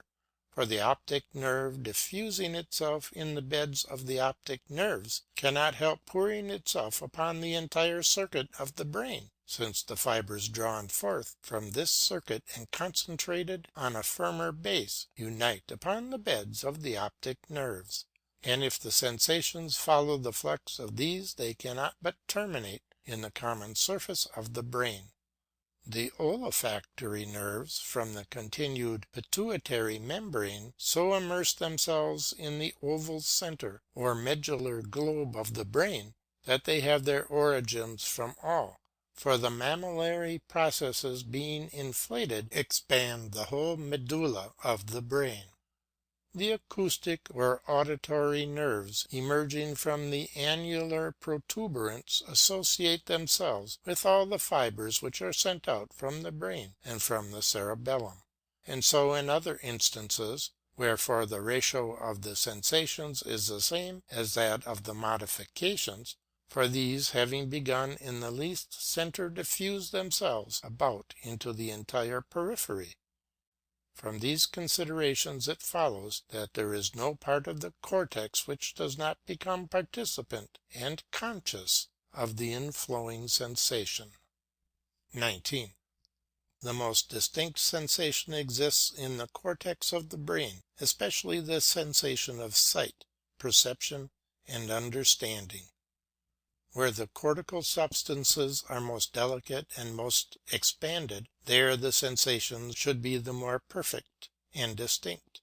For that the cerebrum feels, perceives, and understands, but not the cerebellum, is because the cortical glandules, like so many little sensories, are in a state of perceiving modes distinctly, in either protuberance or vertex of the brain, that is, in its supreme lobe. This cortex is distinctly divided, for an infinite number of fissures and furrows separate the congeries, by which means the cortex may be expanded and drawn in any direction, so that when the distinction is the more perfect, there is also the more perfect sensation.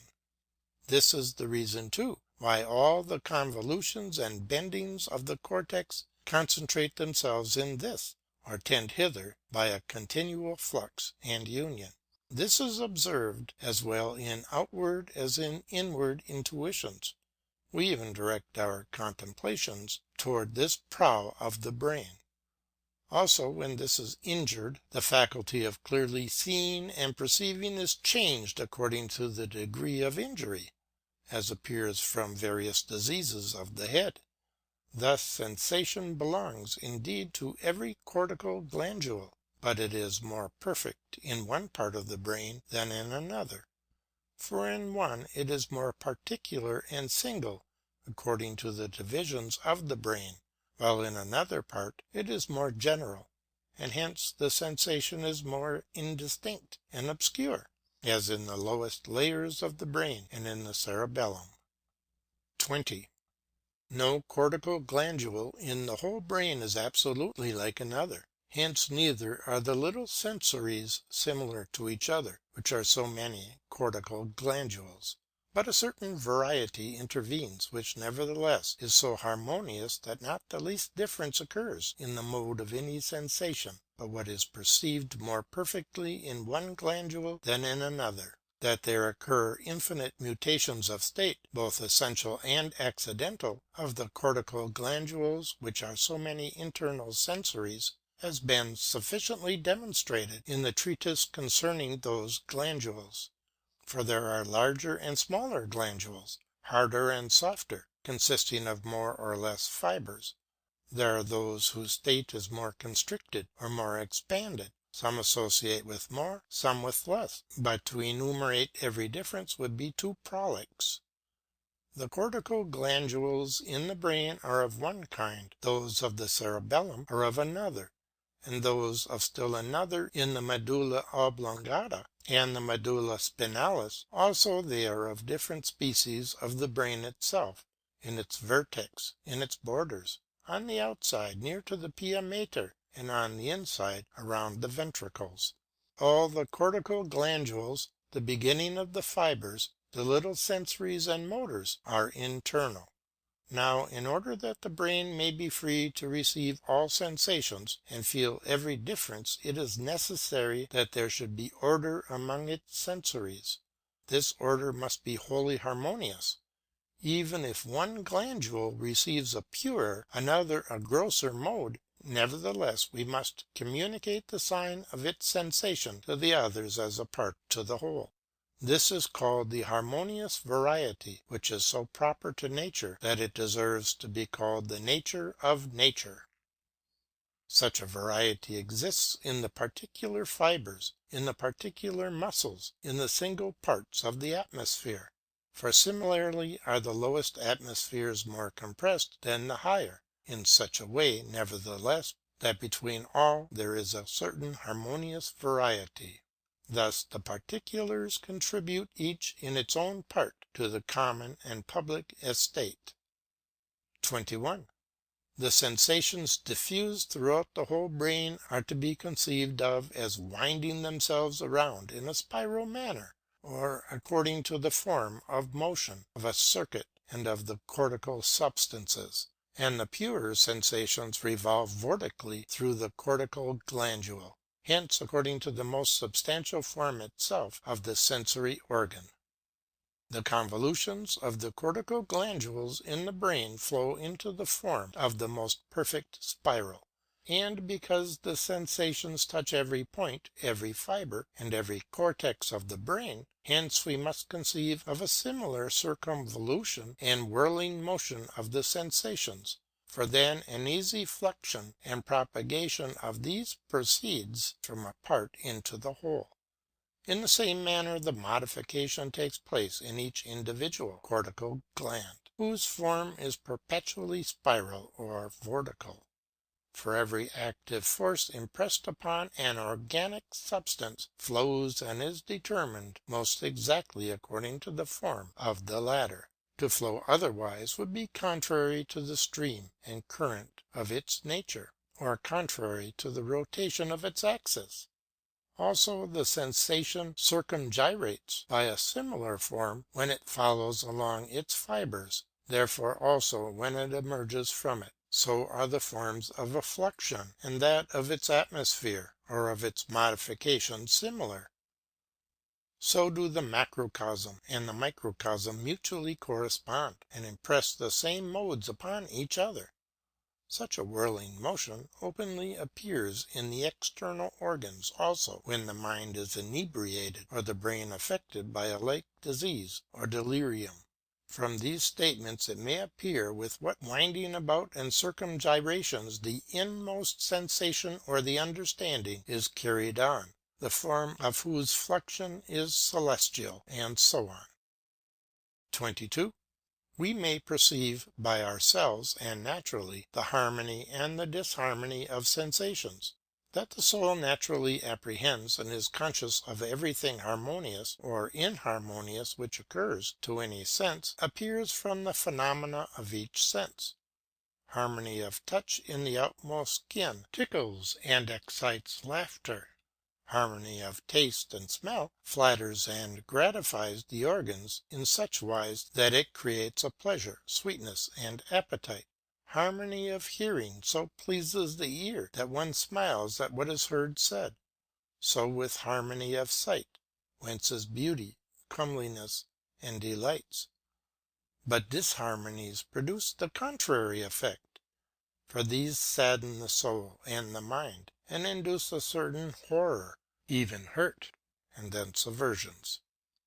Even in the imagination and the thought a similar concord of truths, which are so many harmonies, is likewise produced by nature herself, without science to direct, and without art as a mistress. Thence it comes that those whose minds are more healthy, and who are imbued with some knowledge, apprehend natural truths at once, and lend them their approval. But that the same truths are opposed is the result of a vicious state of their mind. That the soul perceives the harmony or disharmony of images and ideas at the first glance appears plainly enough in the brute animals, for birds know of themselves how to ingeniously construct their nests, to choose the food most proper to themselves, and to avoid what is harmful. The spider weaves its web with the most perfect geometry, not to speak of other instances which are effects of the natural perception of harmonies. Even the organs themselves are not only soothed by harmonies and pleasant things, but are also restored by them, while on the contrary they are injured by those which are inharmonious. The reason is that the soul is pure intelligence, and is the order and truth of its own microcosm. Hence the cognition of order and of truth is a faculty born with us, and one that is rarely learned. Neither can the senses otherwise exist, For in order that there be a sense, there must be the harmonious mixed with the inharmonious. From the difference of these and their connections and their situation arises sensation. In the same way, from commingled truths, fallacies, and falsehoods arise ratiocination, thoughts, discourse, controversy, opinions. Without these there would be very little speech and neither schools nor sciences, and the shelves of the libraries would remain empty. 23. In the same inmost sensory organ the end of the sensations and the beginning of the actions meet.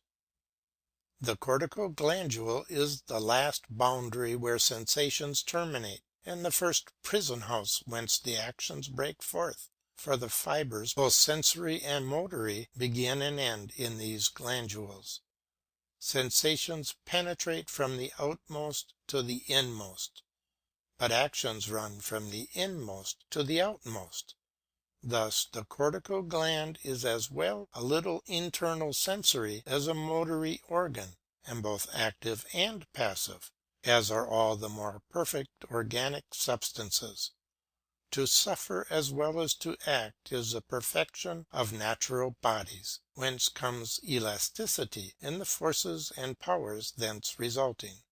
The superior forms receive every assailing force and return a similar. If a comparison be instituted with the sensories here described, sensation itself is the passion to which a similar action corresponds. The object of the action may be to determine what is felt into act, or to represent through the act the idea perceived, for action is the actual representation of the idea of the mind. This is the reason why the perceived idea so quickly breaks forth into act, as in speech. It would be otherwise if both action and passion did not meet in one and the same organ. 3.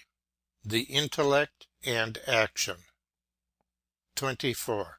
Intellection, which is the ultimate of sensations, does not immediately turn itself into will, which is the primary of actions, but a certain thought and judgment intervenes.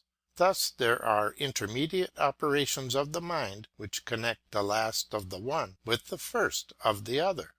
There is a certain progressive series of gyra as intellection passes over into will.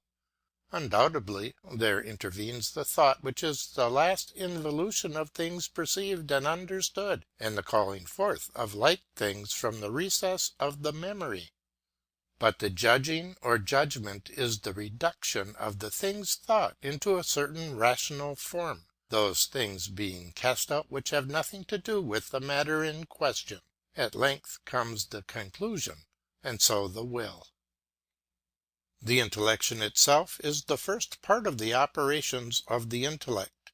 The thought is the second part, judging is the third, conclusion is the fourth.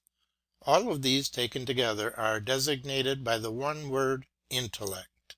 But this gyra is often accomplished with such presence of mind and velocity that it hardly appears that there are so many intermediate parts between the first rational perception and the beginnings of actions. It is sometimes run through in a single moment. That there is a similar series of operations in single substances, gifted with perfect elasticity, to which the above might be compared, I do not doubt. It may be that the elementary of nature, when it is subjected to a force or impetus, resolves and restores itself by similar intermediate operations to a similar act, although it may seem to be instantaneous. But we cannot further enlarge upon the subject here. 25. There is such a connection of the rational perception, or the intellect with the will, that is, of the passion with the action in one mind, that as the one is, so also is the other, and that a mind deprived of perception is also deprived of will. The perception of the mind can be compared with passion, but the will with action. Hence the perfect mind with the perfect elementary in nature. For it is a faculty of the elementary that its elastic force is greater as the body is more compressed, that the aleatory is equal to the compressing force, that the force of an elastic body is determined by the actions of the compressing body, that the aleatory liberated from the compressing force is restored at once to a former condition, that the body in which there is a perfect elastic force, however much it may be compressed, loses nothing of its own force, but always restores it, and puts forth as much as it has itself suffered, so that a similar force and impetus is diffused into what is immediately around, and thence into the nearest vicinity, and thence everywhere, that in the striking together of elastic bodies the centre of gravity, before the conflict and after, is moved with the same rapidity, when moved at all, so that in the meeting of elastic bodies the state of the centre of gravity is preserved, besides many other things which might be compared with this organic substance and its rational operation, and might be explained by correspondences to the apprehension of the intelligent. In the meanwhile, that the will is such as is the intellect or the perception appears from the phenomena or the affections of the mind of the animus or of the brain. For the will increases with perception itself in youth and in adult. When one perishes, the other perishes, for they meet in the same organ. When the brain is injured, compressed with foreign matter, or disturbed in its order, not only does sensation become unsteady, according to the degree of injury, but also action, as in loss of memory, in catalepsy, in lethargy, in sleep, and other conditions. The reason is, that nothing can be carried into the will which does not come from the perception, or the will is the conclusion of the thoughts, and to it belongs the power of acting in accordance with the ideas of the thoughts. 26. The first perception cannot be at once transferred into thought, still less into will, unless some force accede which incites and promotes, and that without this exciting and promoting force perception would at once be extinguished, and with the perception the thought, the two going hand in hand. That the first perception is a bare interior sensation or mere passion follows quite as well from description as from reflection, or that the images of sight pass over through the eye and the fibres of its nerves to a common sensory or a certain interior sensation, is what is experienced whenever the eyes are opened. It is the same with sound and its modulations in the air, with taste in the tongue, and smelling in the nostrils, and touch in the body. But in order that this perception may become a sensation interior still, and that the rational sensation which is called intellection may pass over into thought, and from this stage into will, this cannot take place without some accessory and stimulating force. What these forces are here added. I will proceed to state. 27. The first force is the harmony itself, and the pleasure and sweetness thence proceeding, which is perceived in the external and internal sensory organs at the first impression of an object, and which so affects the animus and mind, and vivifies the perception, that this cannot help being continued even into the will. The facts are clear in themselves, for what is beautiful and comely at once affects the eye or internal sight with a certain latent pleasure. At the harmony of similar sounds, as also the sweetness of taste and odour, and even the blandishments of touch, the mind is immediately pleased, wherefore its perception is not quiet, but is at the moment actuated, and calls forth from the inmost of the memory similar ideas, whence comes thought, and this is followed by will. 28. Another force is the love of self-preservation, or the love of self, which kindles the internal sensations, or, from the first perception even to the last, excites these sensations into the beginning of action. And without the accession of such a force our intellect would be deprived of its life, and would languish away. If we examine interiorly the natural harmonies themselves, which are first perceived in the sensory organs of the body, it will appear that these are so many conservative forces of the body, and not only do they afford blandishments to the sense, but also they restore whatever is defective in them, as may be demonstrated from many phenomena. For harmonies revive the soul. The vernal greenness and various hues of the meadows restore the sight, because these exhilarate the aremus. So also symmetries affect the hearing, but the contrary things offend and bring injury. Hence the body suffers and the animus grieves. It follows from this that there is a certain impelling and active force in the natural harmonies, because they contribute to the preservation of the body. The love of self is the first of all the loves of the soul, of the desires of the mind, and of the cupidities of the body. All desires of ends proceed thence as though from their source. There are also loves diverted as streams from their source, which are excited by particular perceptions. These are doubtless so many forces, lives, or heats, which vivify the operations of the mind, and excite them even to action. This is the reason why each one is strong from his own love and desires, and each one lives from his own life, and that those who are deprived of such loves and desires are also dull of disposition, stupid, and dry stocks, possessing without doubt a spirit and a blood equally cold and sluggish. 29. From these loves are born the desires of some end, which desires are the forces themselves present in the intellect and in the will. There is no intellect or rational perception, and therefore no thought or judgment, and still less a will, which goes hand in hand with perception, without the intuition and desire of a certain end. Without this, or without an end, the will is never determined into act. Wherefore, in order that there be a will, it is necessary that there be in it an end which the mind contemplates. But there are superior and inferior ends. The superior ends are those only of the human mind, nor do they look solely to the preservation of the body or of self, but they regard the preservation of that society in which the mind forms a part, and many other things beside.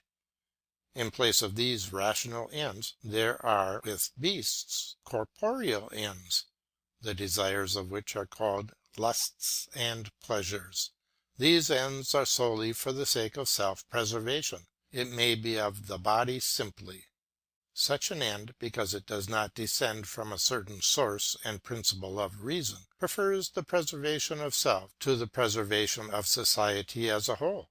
But we must treat of these ends hereafter, when treating of the animus and the mind.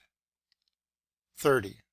There is nothing innate in the human mind except a perception of order, and of harmonies, and of truths, in forms and in substances, in forces and in modes, by which the rational mind is affected in so far as they concern the preservation of self.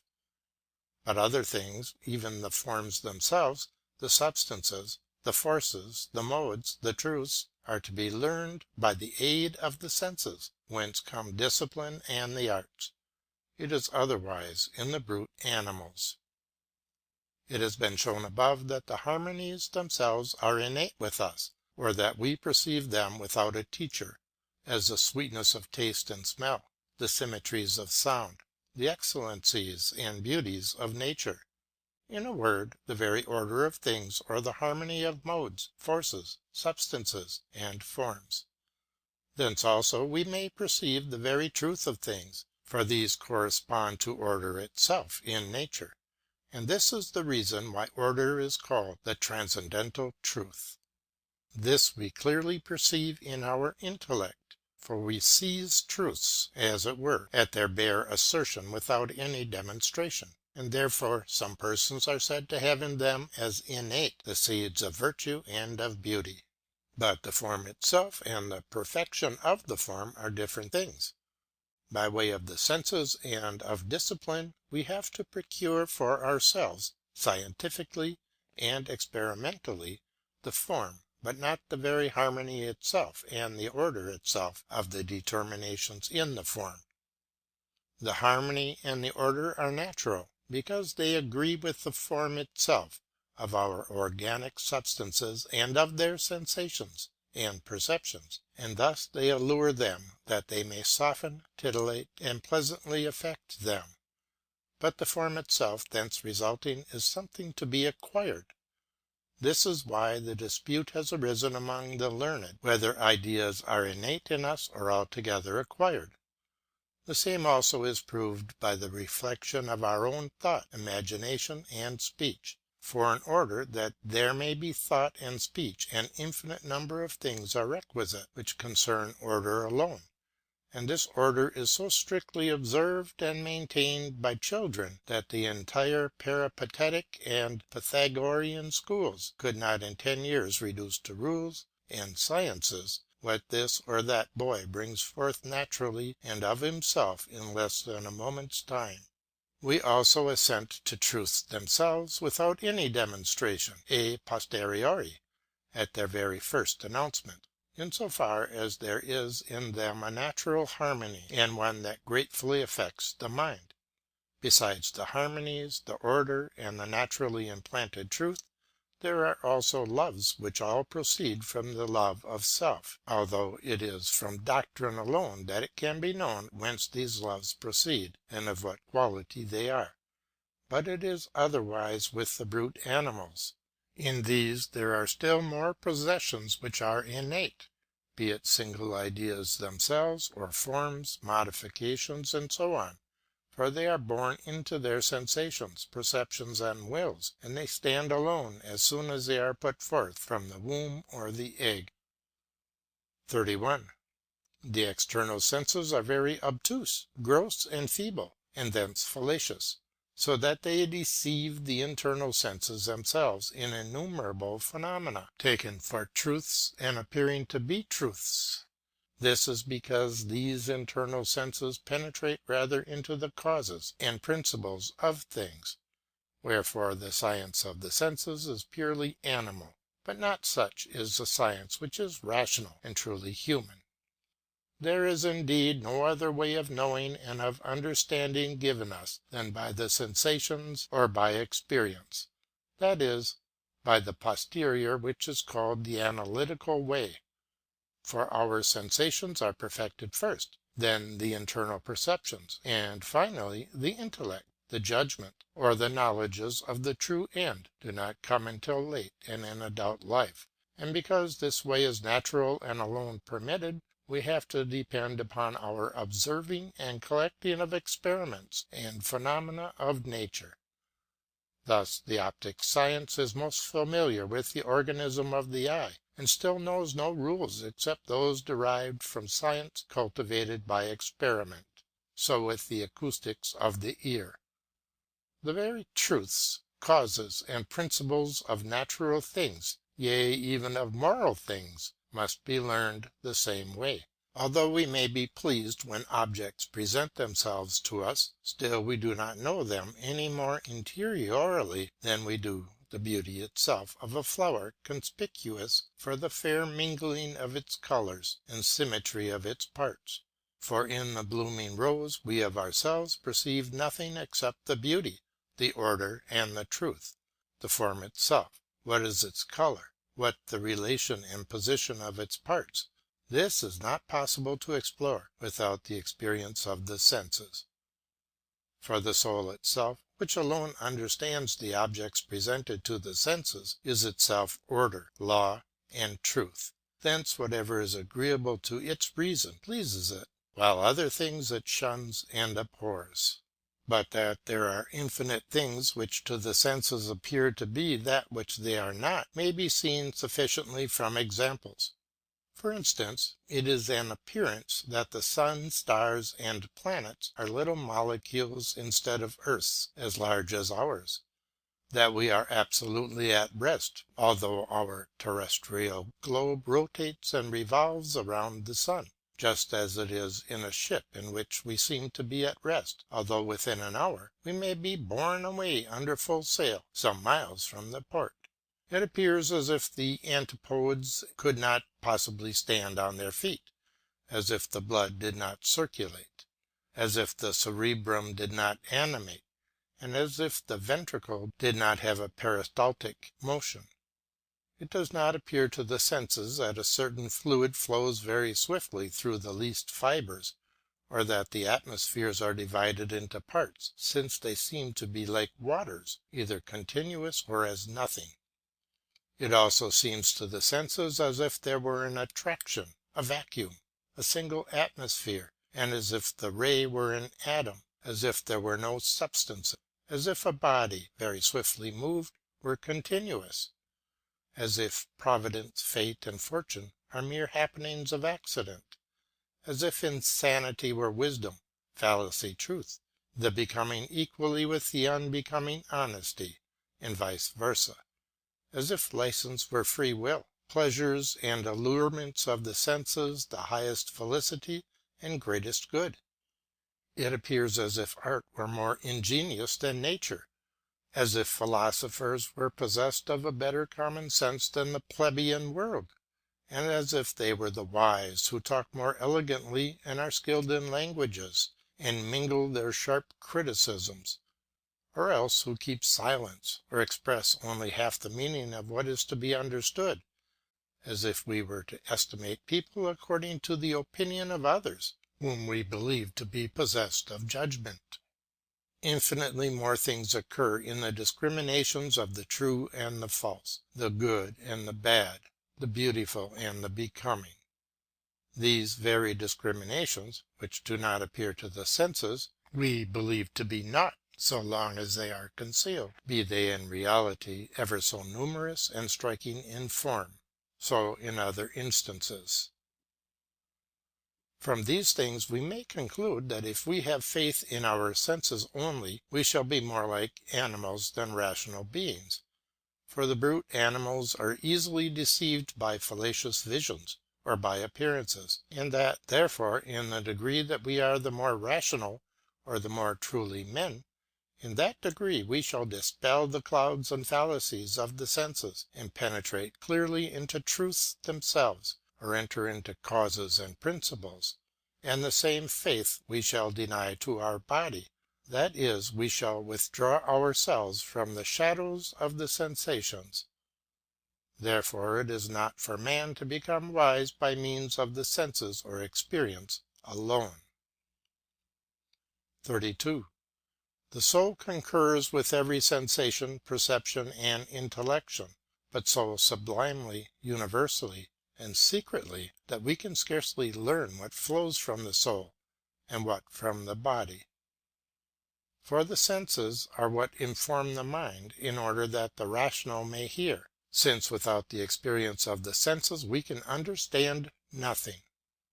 But that we are able to understand, yea, even the power and faculty of understanding, and of reducing the several ideas to their order, is not a property of the body or of the external senses, but is of the soul. The soul may be compared with the light which surrounds the eye.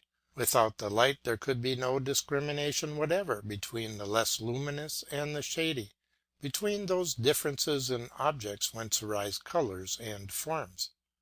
So is the soul that which pours in a certain light in order that verities may appear as verities, while the sensations, on the other hand, add certain doubtful phenomena, which, as it were, cast a shadow on the verities.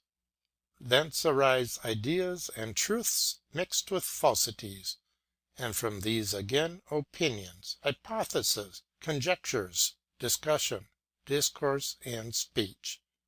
If the bare verities shone forth, unobscured, there would be no reason and no ratiocination, for no one could help acknowledging what another said, and thus one would feel and think just as the other. Such a state would be a most perfect one, like that of those souls whose speech is directed solely to the praise and glory of their deity. In order, therefore, that there may exist a society of bodies, it is necessary that our intelligence be mixed and not pure. But we will treat of this more at length when we treat of the intellect. 35. The causes of both the external and internal sensations flow universally from hence. that the soul is conscious of something that agrees or disagrees with itself. A certain body soothes or aids it, another pains or injures it. The one pleases, the other displeases. By these it is delighted, by those grieved. Thus all the senses flow from the cause of self-preservation, and the more interior ones from the love of self. The truth of this proposition appears from examination of the phenomena of the several senses. In the taste we observe the pungent properties, such as those of the saline acid, of uranous and other prickly substances, and also those which soothe, such as the sugary and sweet. Those injure, these delight. From the mixture of the prickly and the rotund arises the bitter, the sweetness of wines, and many such flavours. Thence comes so great variety. The same holds true of the sense of smell, for this sense takes in a similar variety of parts, even more subtle than those above mentioned, which fly and flow about in the atmosphere. The hearing is a sense still more sublime, for this perceives only the harmonies and disharmonies of the modules of the air. Those which are natural and in agreement are soothing, those which disagree, such as the disharmonies, produce pain. Likewise the sight, whose objects are the modifications of the ether or of the superior atmosphere. These senses come nearer to the nature of the soul. They recede, as it were, from bodily things. They insinuate themselves as mediators and messengers into the spiritual. The internal senses, such as the perceptions and intellections, likewise exhibit this law. For whatever agrees with their nature and order pleases, and that which disagrees displeases. And because natures are dissimilar, therefore, in order that the nature of one may never be absolutely the same as the nature of another, and indeed natures in themselves perfect are easily perverted by the errors and the fallacies of the senses, it comes to pass that what pleases one person displeases another. Still, all the senses flow universally from the cause of the preservation of one state and order. For the soul has provided its body with sensations, that it may know whatever touches its surroundings, in order that it may be informed most particularly about every change of the state of its body, which it desires to preserve. But the internal senses flow from the love of self, for love is spiritual even as the soul itself is, and from this cause it seeks praise, glory, a life of fame, felicity in the body, and after the death of the body. By the love of all these things it is led. These things gratify the mind, and are most grateful to the inmost senses, and chiefly flatter them. 34. In the degree that forms are the more perfect, they are the more grateful and pleasing to the senses, and vice versa. In taste and smell all angular forms are harsh and displeasing, unless the angles are so disposed that they may represent some more perfect form, and excite some sense, which the mind judges to be conformable and adapted to restoring the state of the body. This is the reason why the salty and the bitter often give pleasure, and the sweet and the aromatic displeasure. But the more perfect forms, such as the circular and spherical, which are next to the angular in perfection, and those still more perfect, naturally please because they are soothing, as, for instance, the sweet and sugary substances. The forms which affect the hearing are chiefly circular, for such are the forms of the modifications or of the fluxations of the particles of the air. These, as they more nearly approach the circular forms, are in that degree the more harmonious and grateful. Still more delightful do they become as they approach the perpetually circular or the spiral form, such as the form of the modifications of the ether or of vision. But in the degree that they depart from these harmonies or approach the angular forms, so that they become sharp, prickly, in a word not rounded, just so far do they become disagreeable. Likewise with the sight, As its forms or those of its images become in and among themselves more perfectly spiral, and in this way mingled as light and shade, so are they the more grateful, and indeed most as they approach the forms of the higher and interior sense, namely, that which is perpetually spiral and vortical. Then succeed the superior forms, such as the celestial and spiritual, in which each part is, as it were, perpetual, and everything angular is cut off and removed. Thus every organ has its own form, which looks up to a superior and is related to an inferior one, and of every form there are infinite changes of state, and hence arise the infinite varieties of sensation. 4. The sense of touch. 35. The touch is the lowest and truly corporeal sense, whose innumerable organic substances are spread over the entire cuticle and surface of the body, and taken together constitute the organ of touch. Under the skin, within minute folds, as in their own beds, there lie concealed molecular papillae of pyramidical shape, protected by the epidermis. They exist in such numbers that they may be found scattered throughout the entire cutinous covering of the body, and not a point exists anywhere which these do not partially occupy on the surface, and when they apply themselves to receiving a sense, they as it were fill that point, for they can be contracted and expanded, thence they can draw themselves in or out, and so render the entire skin sensible with themselves. Thus the organ of touch is not a continuous one, but concrete, made up of an infinite number. For everything continuous is contrary to nature, since nature is more perfect in the degree that she is more distinct and singular in her products and compositions. For in the smallest particular nature lies hidden and thrives as if left to herself, but not in those concrete things in which her order, form, and harmony perishes. 36. The perfection of the sensation of touch depends on the quantity, quality, position, and connection of those organs, that is, on the particular form of each, and on the general form of all together, as also on a certain variety, since no one is absolutely like another, just as is the case with the perfection of the cortical glands, to which these things of the body correspond. For the papillae, or those organic substances of touch, are very soft, and are accommodated to every tactile force, and they withdraw into themselves as soon as touched by anything that injures or offends, but extend themselves when they are excited and pleased with the round forms. Hence they erect themselves, and they become relaxed exactly according to the qualities of the shock they receive. As regards the quantity, the more they are in number, the more minute discriminations and the more subtle distinctions they recognize. As to quality, the softer they are, the more applicable to every tactile force, hence the more sensible they are. Their perfection therefore consists in their faculty of changing their states and of applying themselves to the forms of bodies with which they come in contact. For this reason they are moist, and furnished with a constant, very slight humour, as of a medullous nature, and there are glands from which corporeal fibres proceed, continually imbibing and transmitting this humour from the surrounding air.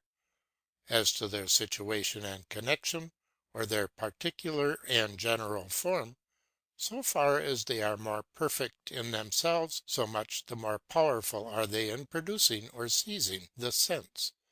But the bare power of individuals cannot produce the effects unless all, in which there be a similar power, conspire to the same effect.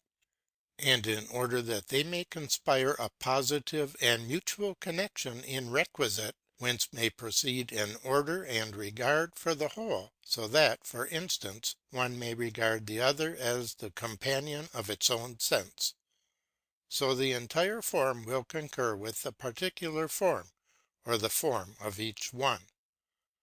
This is the reason why, where the sense is most acute, as in the fingers of the hand and the toes of the foot, and near the nails, the ridges of the skin lie in a spiral direction, and that they do not stretch upward, but are extended lengthwise, and thus by their greater conformity bear mutual aid.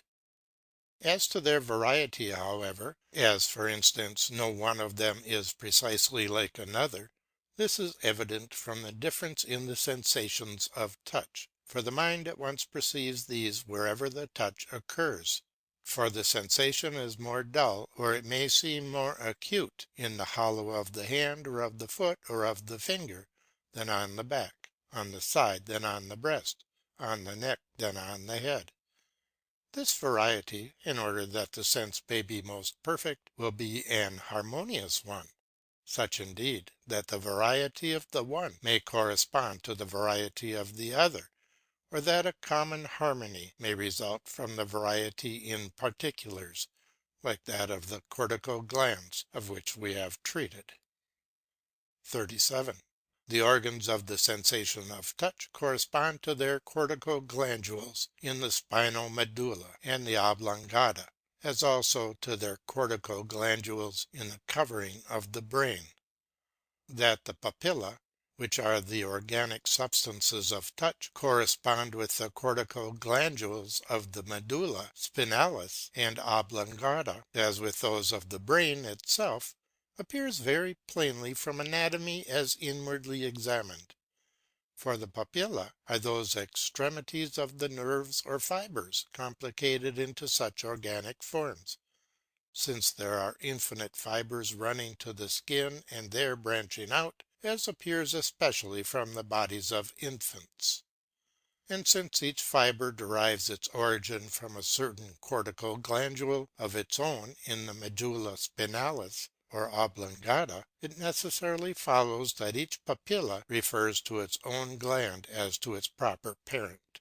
Every sensation creeps along, following the extension of its nerve or fibre, to find the beginning of it, and does not terminate except in this origin or in the corresponding gland. Thence it follows along the whole axis of medulla spinalis, and emerges even at the cortical covering of the brain.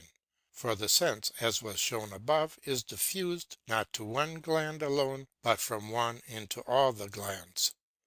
Thus is the brain rendered a participator in every sensation, and so can judge of their differences. There seems, moreover, to intervene also another and more immediate communication of the papillae of the touch with the cortical glands of the brain, besides that which we have named, which is rather a mediate one. For it can be demonstrated that these organic papillae are so many glands which imbibe a most subtle humour from the circumfluent air and ether, and carry the same by their emissaries even to the cortex of the brain. I have called these emissaries the emulous vessels of the fibre, or corporeal fibres, which weave together the inmost tunic of the arteries, and at length terminate in the cortical glands. To these they carry and supply this purest humour from which is elaborated the animal spirit. In this manner these papillae, which are thus so many glands, correspond to the cortical glands of the brain, communicate with the corticus surrounding of the brain, whence comes the sensation of touch. I wish to add that these papillae or glands, which furnish the sole of the foot with its acute sense of touch, seem to be composed of those fibres of the brain itself, which flow along the whole length of the medulla spinalis, even to its extremity, and finally into the nerves, so that the sense of touch in the sole of the foot communicates more immediately with the brain than that of other parts of the body. Wherefore this has a more acute sense than other parts, and a change of its state is at once carried to the brain. And thus also in the bodily system are first and last things united. 38. The soul perceives most particularly every change which goes on in the whole body, and particularly and universally it encounters these things which bring any harm to the organic forms or to the body. but that we are not conscious of any other changes than those which affect the cortex of the brain in particular. What strikes a fibre runs to the beginning of the fibre, and as it were announces the change made in it, for every sense emerges or is elevated, as if from the heavier to the lighter, in being elevated to its origin. The origin itself is the cortical gland, for whether it be one of the brain or of the cerebellum, or any gland of the medulla oblongata or medulla spinalis, there is a likeness of the gland in every minute portion of the fibre, just as there is a likeness of the heart in every particle of an artery.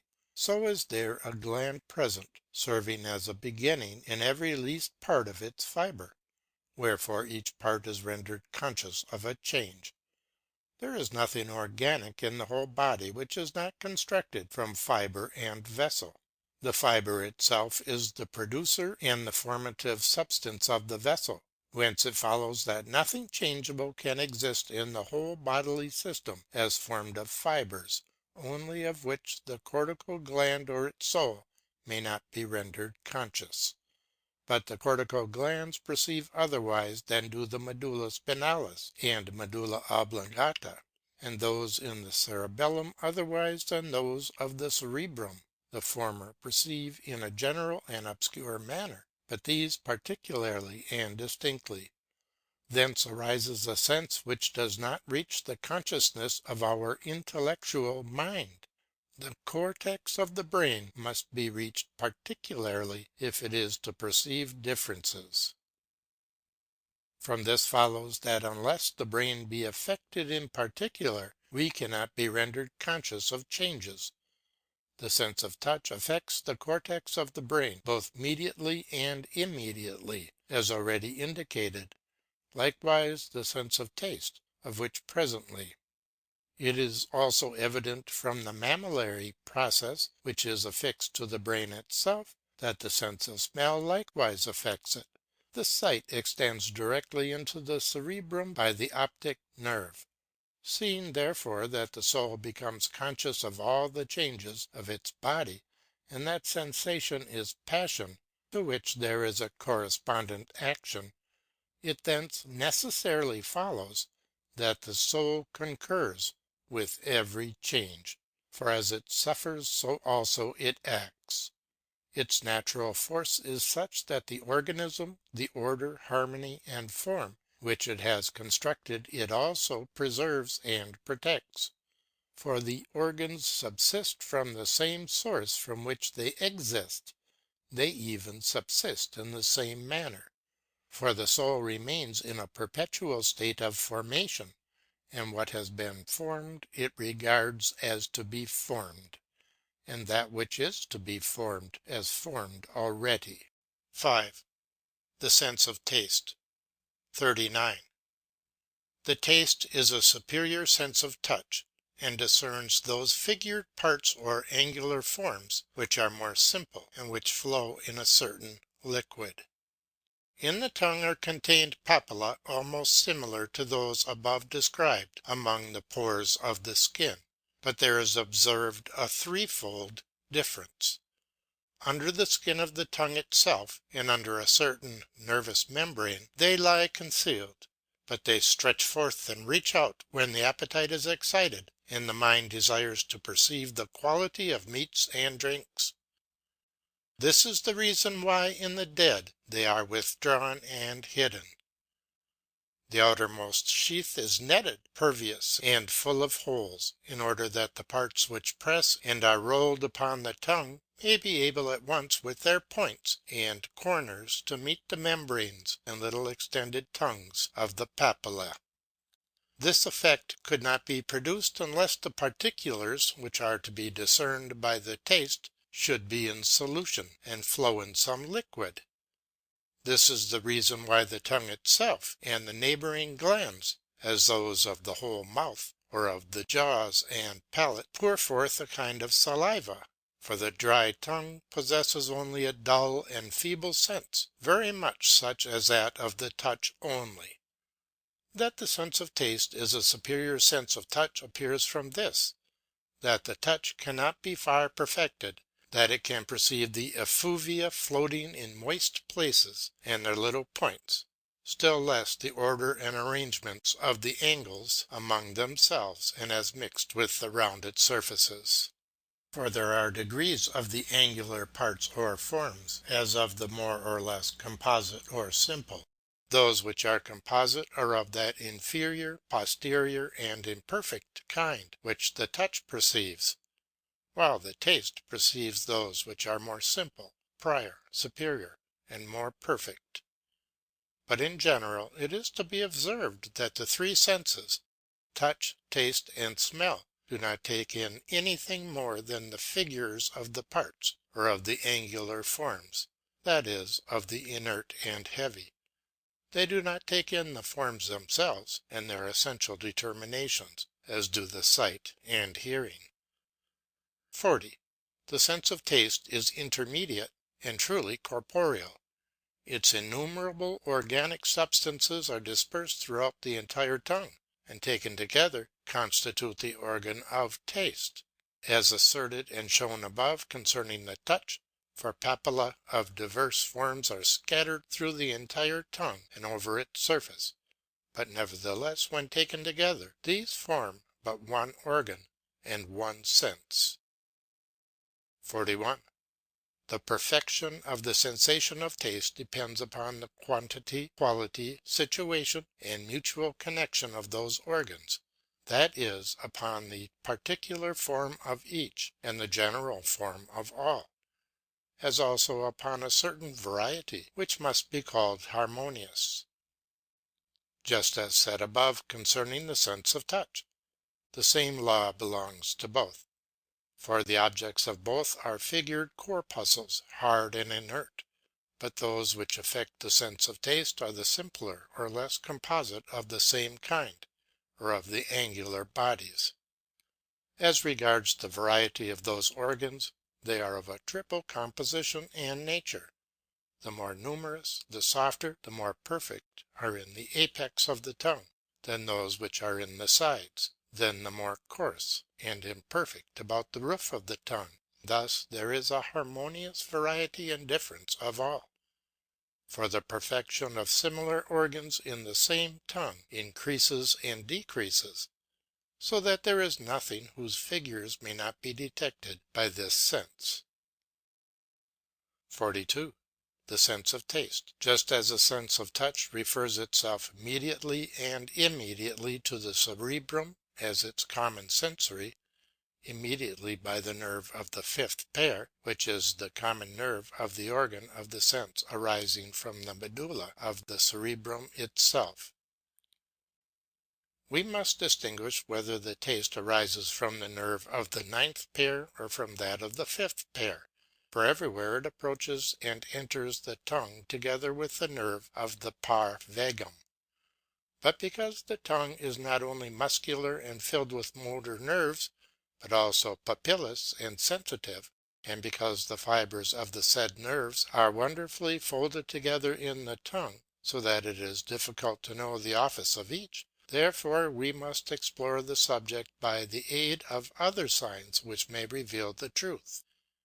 It has elsewhere been observed that the nerve of the ninth pair is the speaking or locatory nerve, and that the nerve of the eighth pair the masticating nerve, and the nerve of the fifth pair the sensory nerve.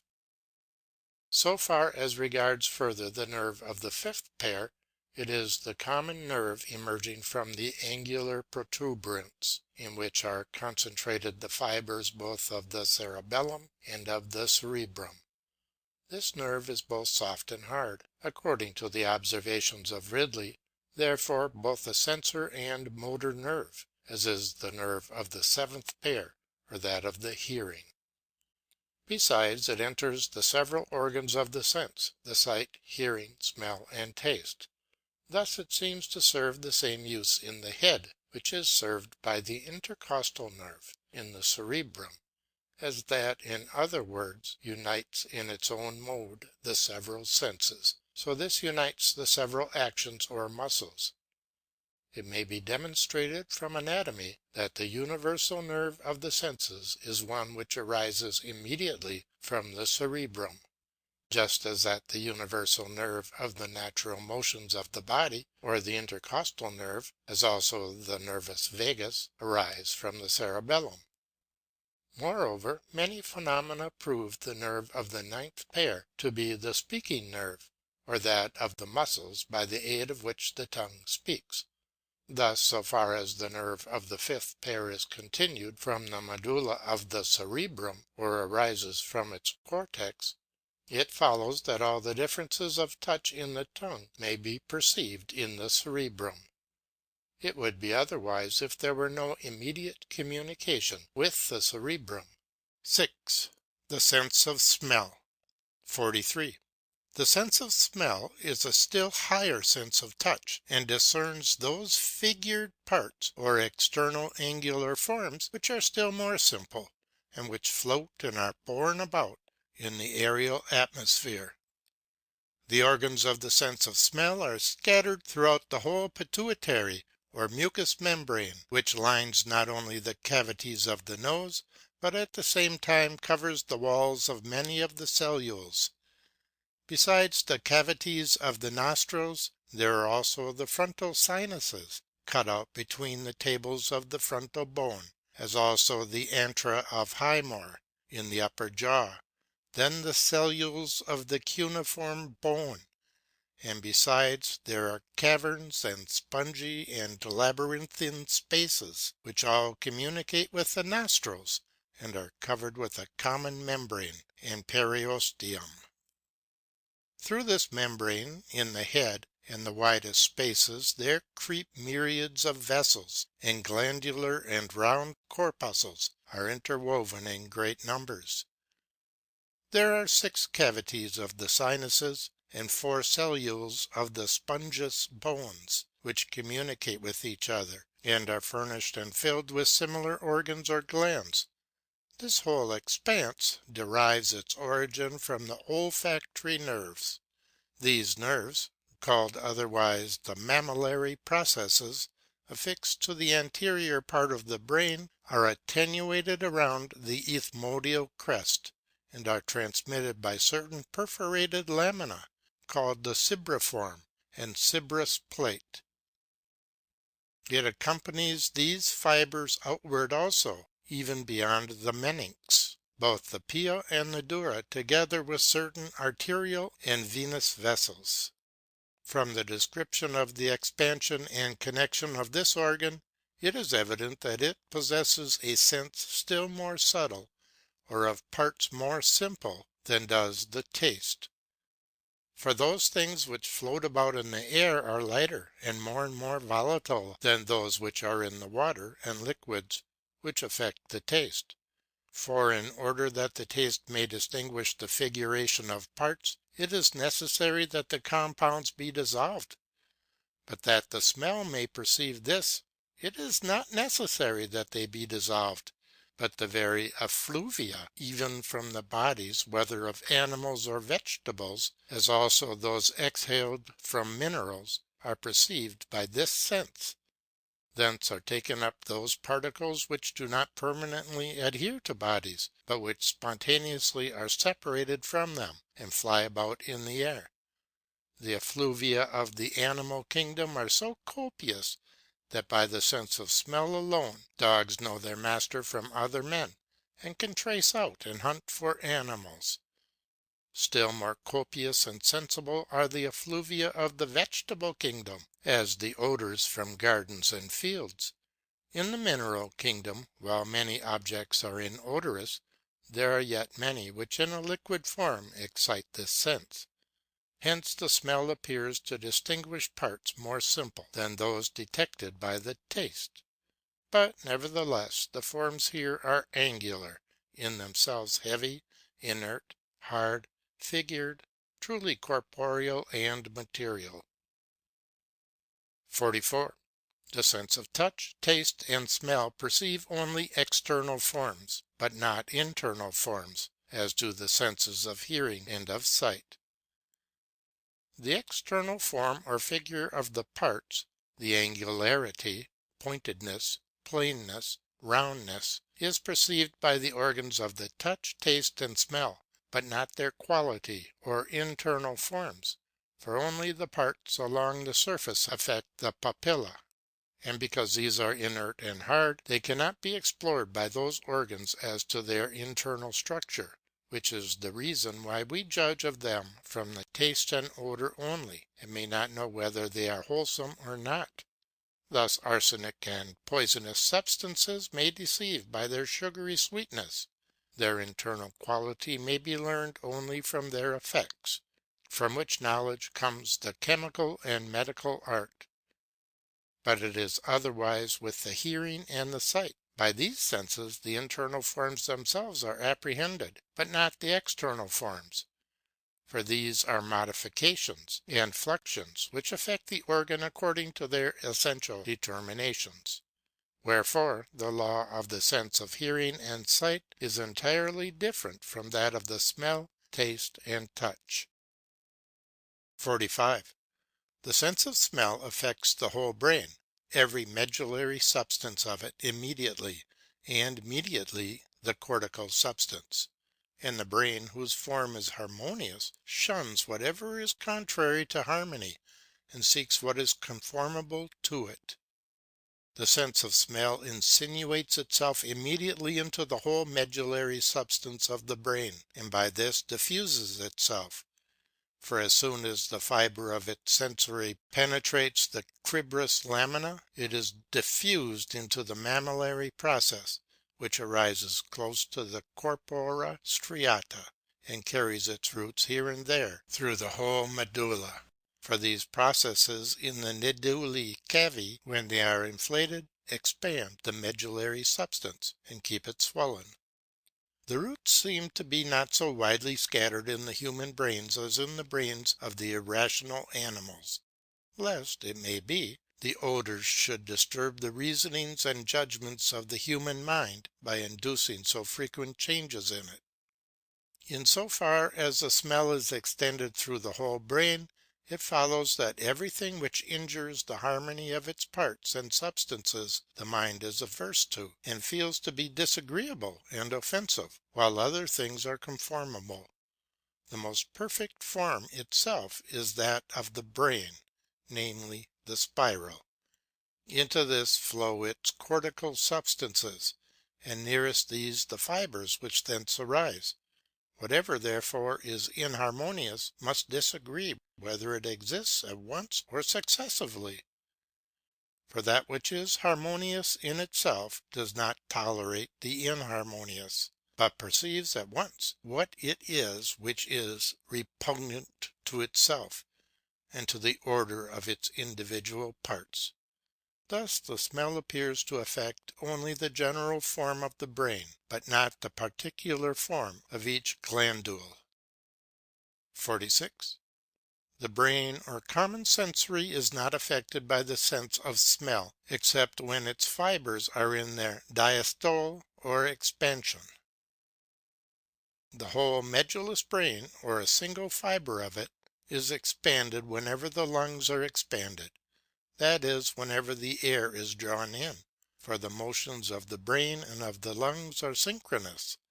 In every general expansion of the brain, all its fibres are restored from their most compressed position into their natural or harmonious situation. Therefore it is then only that the smell is experienced, as may be perceived by us when drawing in the breath. Moreover, the sense of smell returns when, after sneezing, the medullous brain is restored to its natural condition as to the fibres, that is, when there is no longer anything to prevent the fibres and glandules from being held distinctly apart. 47. Similar things to those observed in touch and taste are also to be observed in the sense of smell.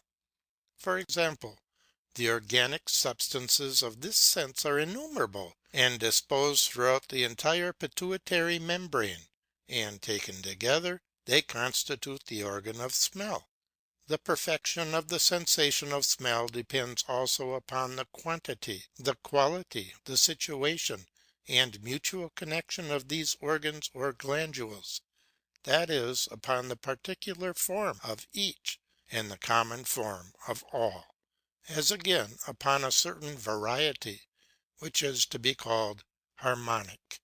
The reason is, because so many objects of the sense of smell are similar to those of the taste, for instance, as being figured inert, saline, sulphurous, urinous, oily, aromatic, or anything whatever of the mineral kingdom, and angular and of terrestrial form. But in the degree that this terrestrial form approaches more nearly to the circular, so much the more agreeable is the sense thence resulting. 48. The soul also perceives still purer bodies, and forms of a simple element swimming in a still higher ether, and it disposes its organism so that those things which are agreeable may be attracted and drawn in by the more subtle pores, even to the cortex, and that by means of these the animal spirit or purer blood may be prepared. But we are not rendered conscious of the variety of these or those forms by any sense.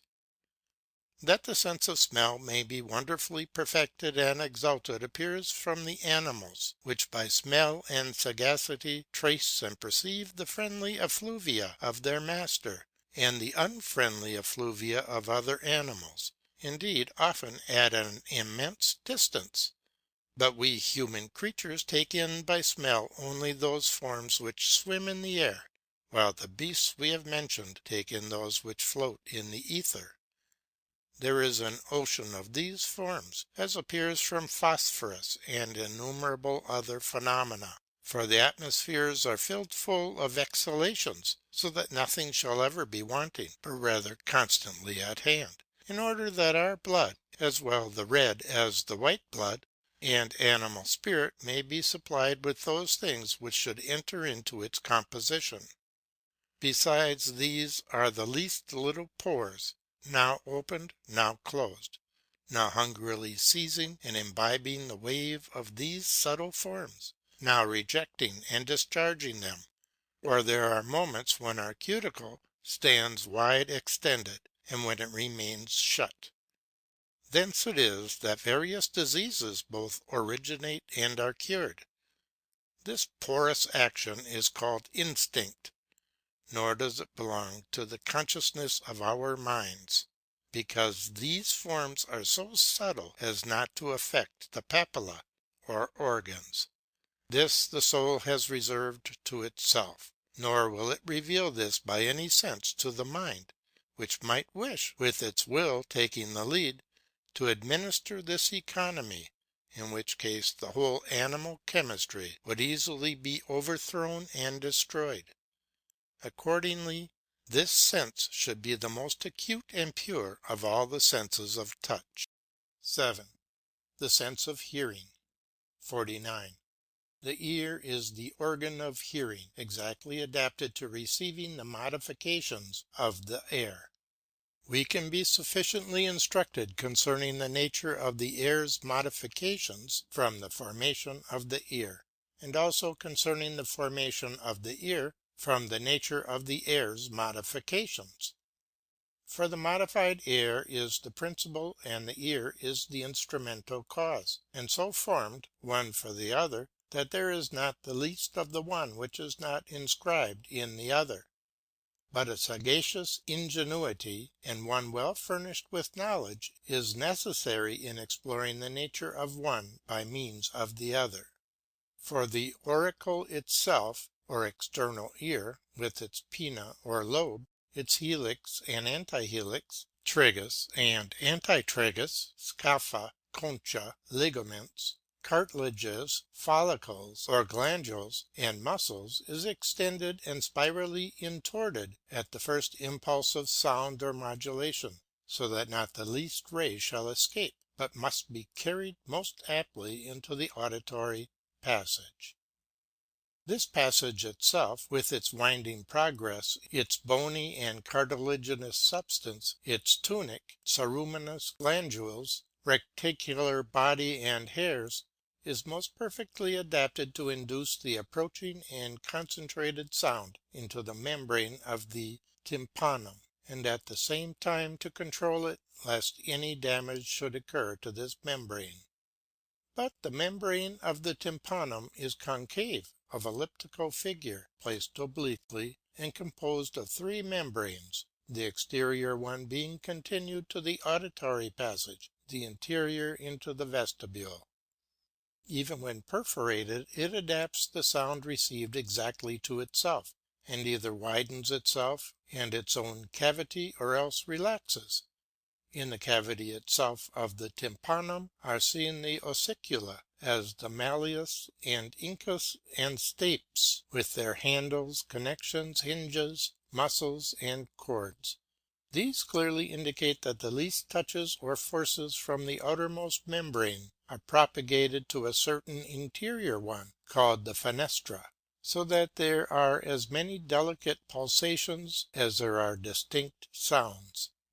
But inwardly, and in the labyrinth and its vestibule, there run together three semicircular canals with its sonorous membranes, as also the cochlea of wonderful construction, with its spiral lamina, its nucleus, its little nerves, its periostea, and infinite other remarkable features, besides the two windows and the aqueductus Philippi. All these openly show that the organism of the ear corresponds exactly to the form of this flexion of the air particles. And truly, so many wonders are displayed in this single stony, hollow sculptured bone, that it brings the most intelligent human mind into amazement.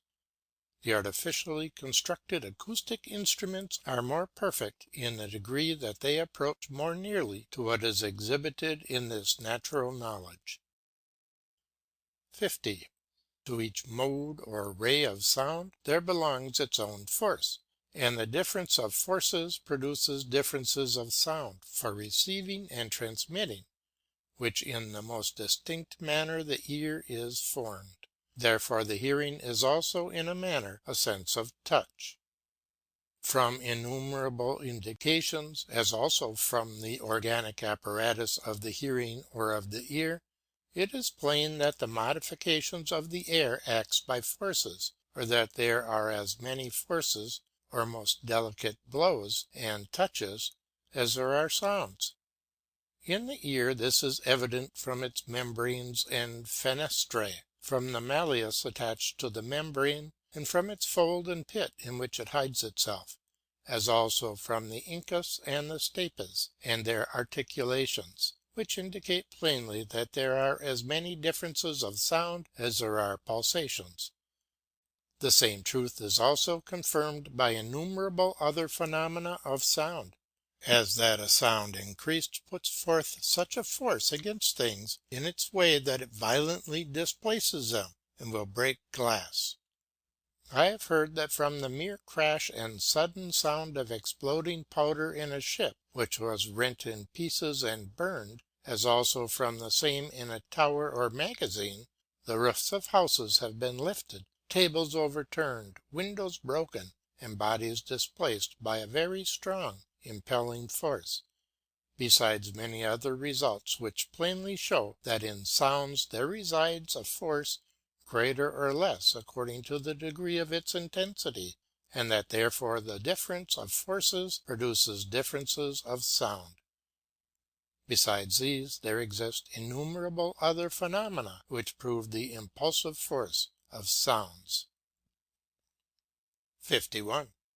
The differences of forces, impulses, or touches constitute in themselves a certain harmony, which is called the form of modifications, whence results the form of sensations, or sensation itself, concerning which nothing can be predicated until its differences are analogically compared one with another.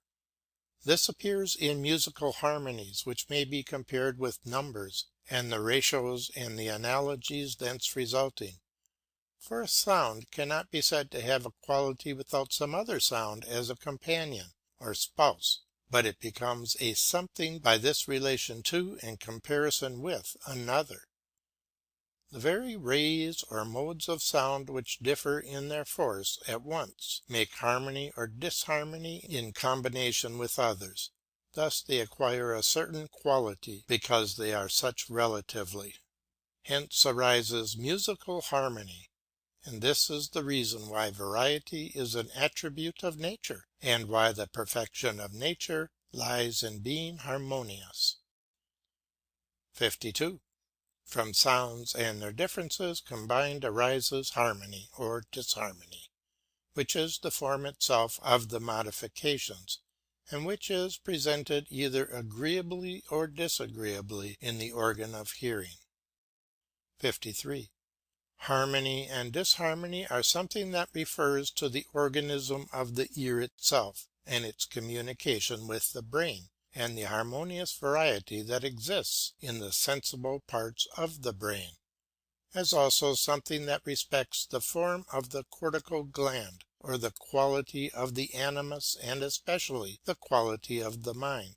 The harmony of sensations in general, and especially the sensation of hearing, is determined by the state of this last, which is the reason why the same harmony is not equally pleasing to all, but that what pleases one may displease another.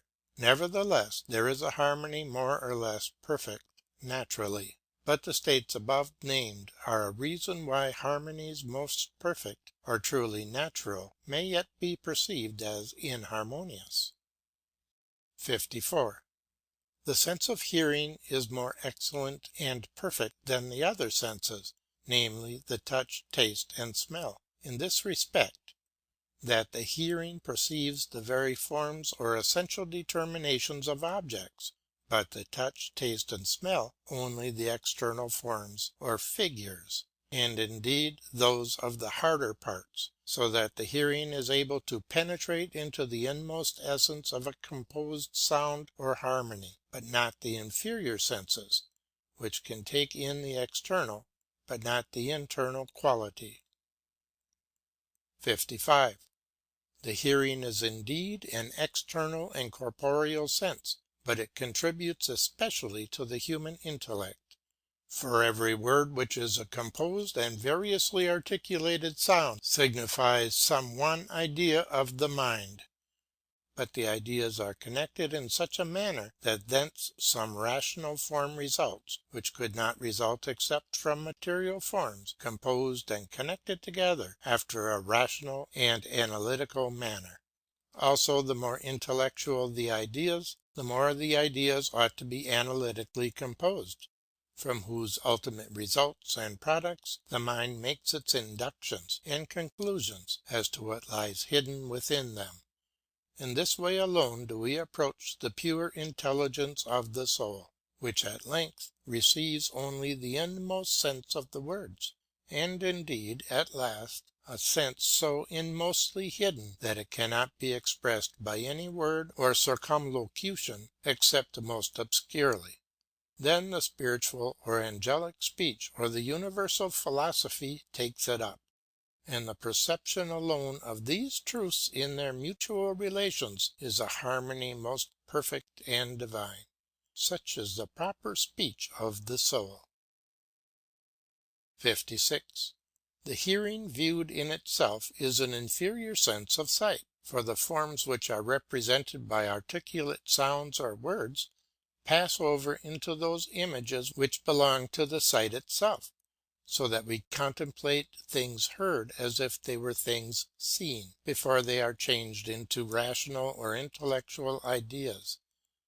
These, nevertheless, do so agree that there appears manifestly a certain affinity between the two, only a difference in perfection intervening, as between the modification of the air and that of the ether, or between the air and the ether, which agree in general but differ in particulars, or such as is the difference between the superior and inferior things of nature, between the prior and posterior, the simple and the composite, the more perfect and the more imperfect, or between principles and causes, and between causes and effects.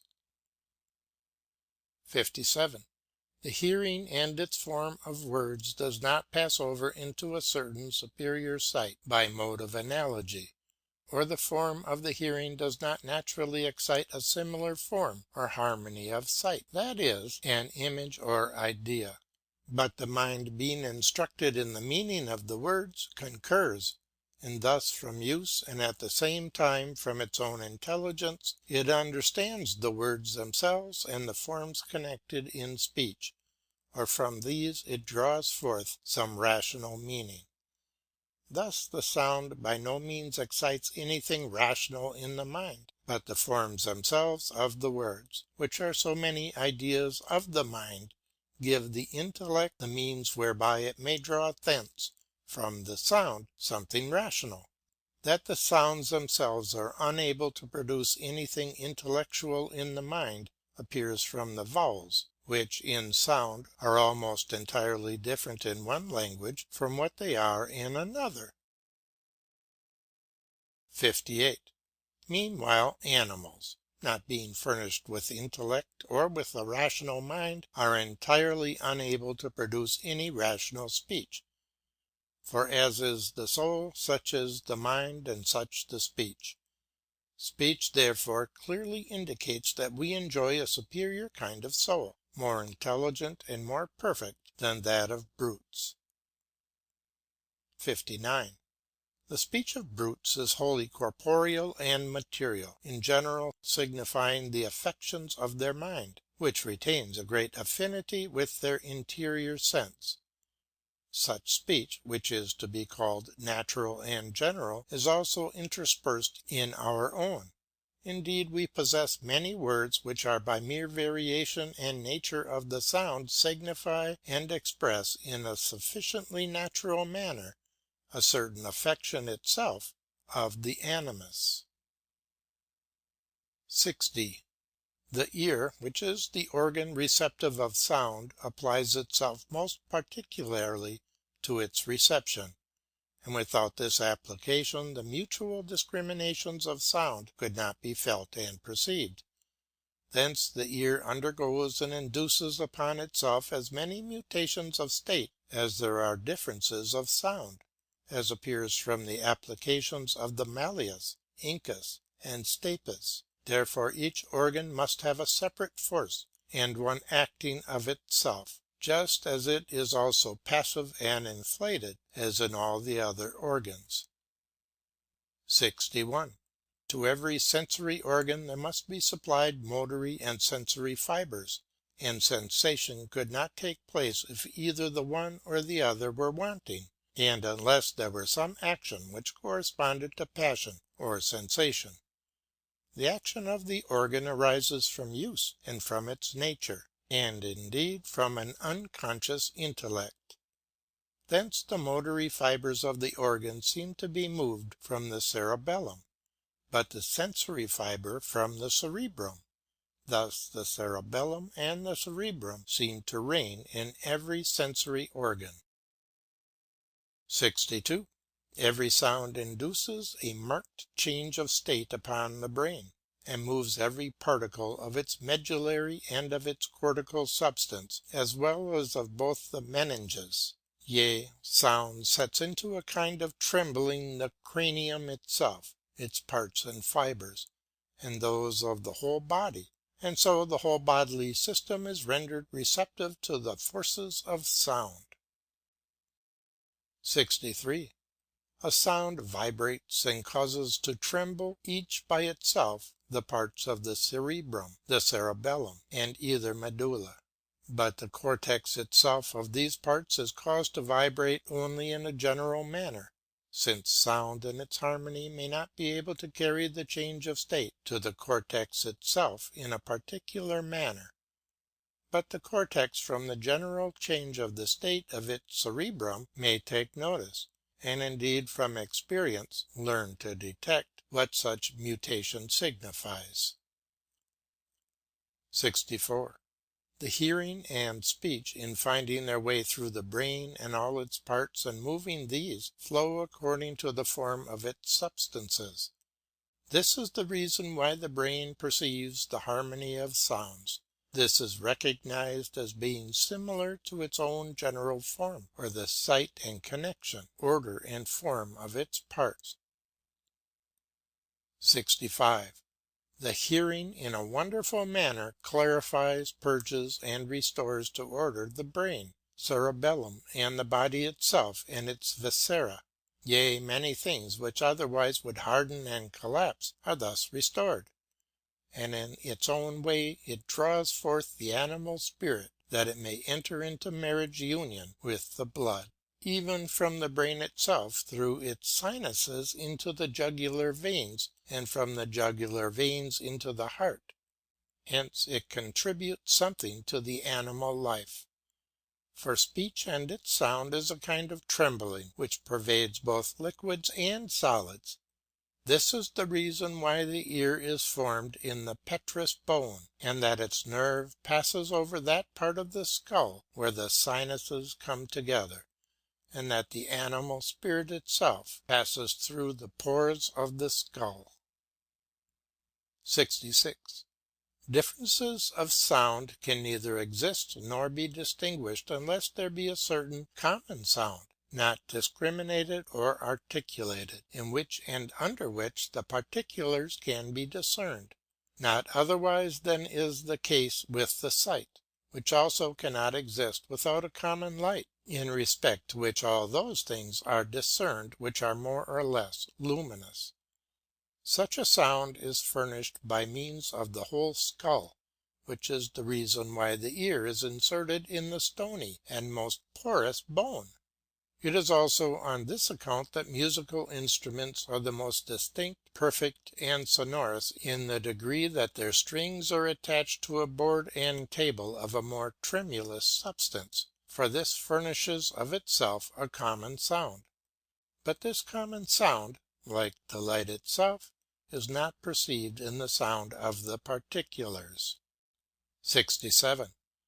The hearing communicates immediately with the cerebrum by the softer nerve of the seventh pair, which probably arises from the medulla of the brain, but its harder portion communicates with the medulla of the cerebellum, from which it seems to originate.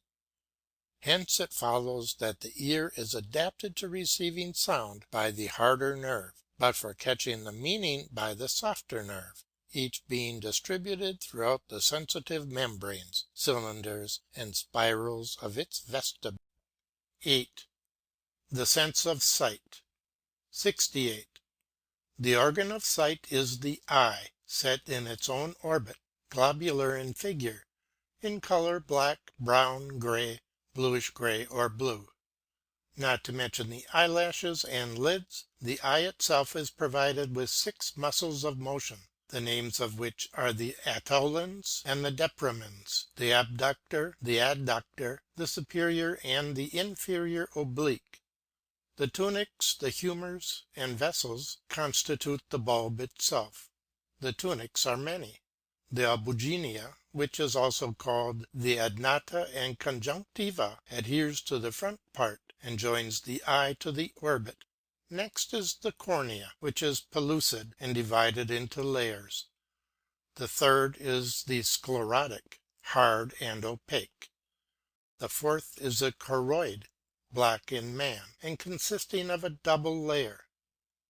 The fifth is the uvea, which is the front part of the choroid, perforated and coloured, visible through the cornea convex, in which is to be seen the iris of various colours. The pupilla, which is the round opening almost in the middle of the iris. The posterior face of the uvea is black. Besides these there are to be seen the sphincter pupillae for contracting, the ciliary fibres for dilating, the ciliary or annular ligament for the movement of the vitreous body and crystalline lens, especially the arterius and venous circle and the ductus nigri. Then the retina, the very delicate tunic, glistening, somewhat mucous, an expansion of the optic nerve around the base, and the primary part of vision. The humors are the aqueous or albugineous, filling either chamber of the eye, in which the uvea freely floats, as it were, and which is continually replenished. The vitreous probably consisting of the most subtle vessels or cells filling the back part of the eye contiguous to the tunic of the retina. The crystalline, almost lens-shaped, more solid than the rest, called the crystalline lens, enclosed by means of a most delicate tunic in the pit of the vitreous, freely suspended as it were just behind the pupil, and movable by means of it, composed of many pellucid layers, and thus resembling an onion. The arachnoid vascular tunic surrounding the crystalline and vitreous body. The optic nerve completing the retina enters the eye from the side of the nose. Besides these, there are the nerves of the third, fourth, fifth, and sixth pairs. 69. The eye is the organ constructed for the reception of the modifications of the ether, just as the ear is for the reception of the modifications of the air, so that from the structure and form of the eye we may learn what is the nature of the modifications of the ether, and conversely, since one corresponds to the other as the instrumental to the principal cause. The correspondence appears to be such that the eye could not have been otherwise formed than it has been, in order to receive every difference and variety of the inflowing modes, to apply these to itself, and transmit them to the common sensory. 70.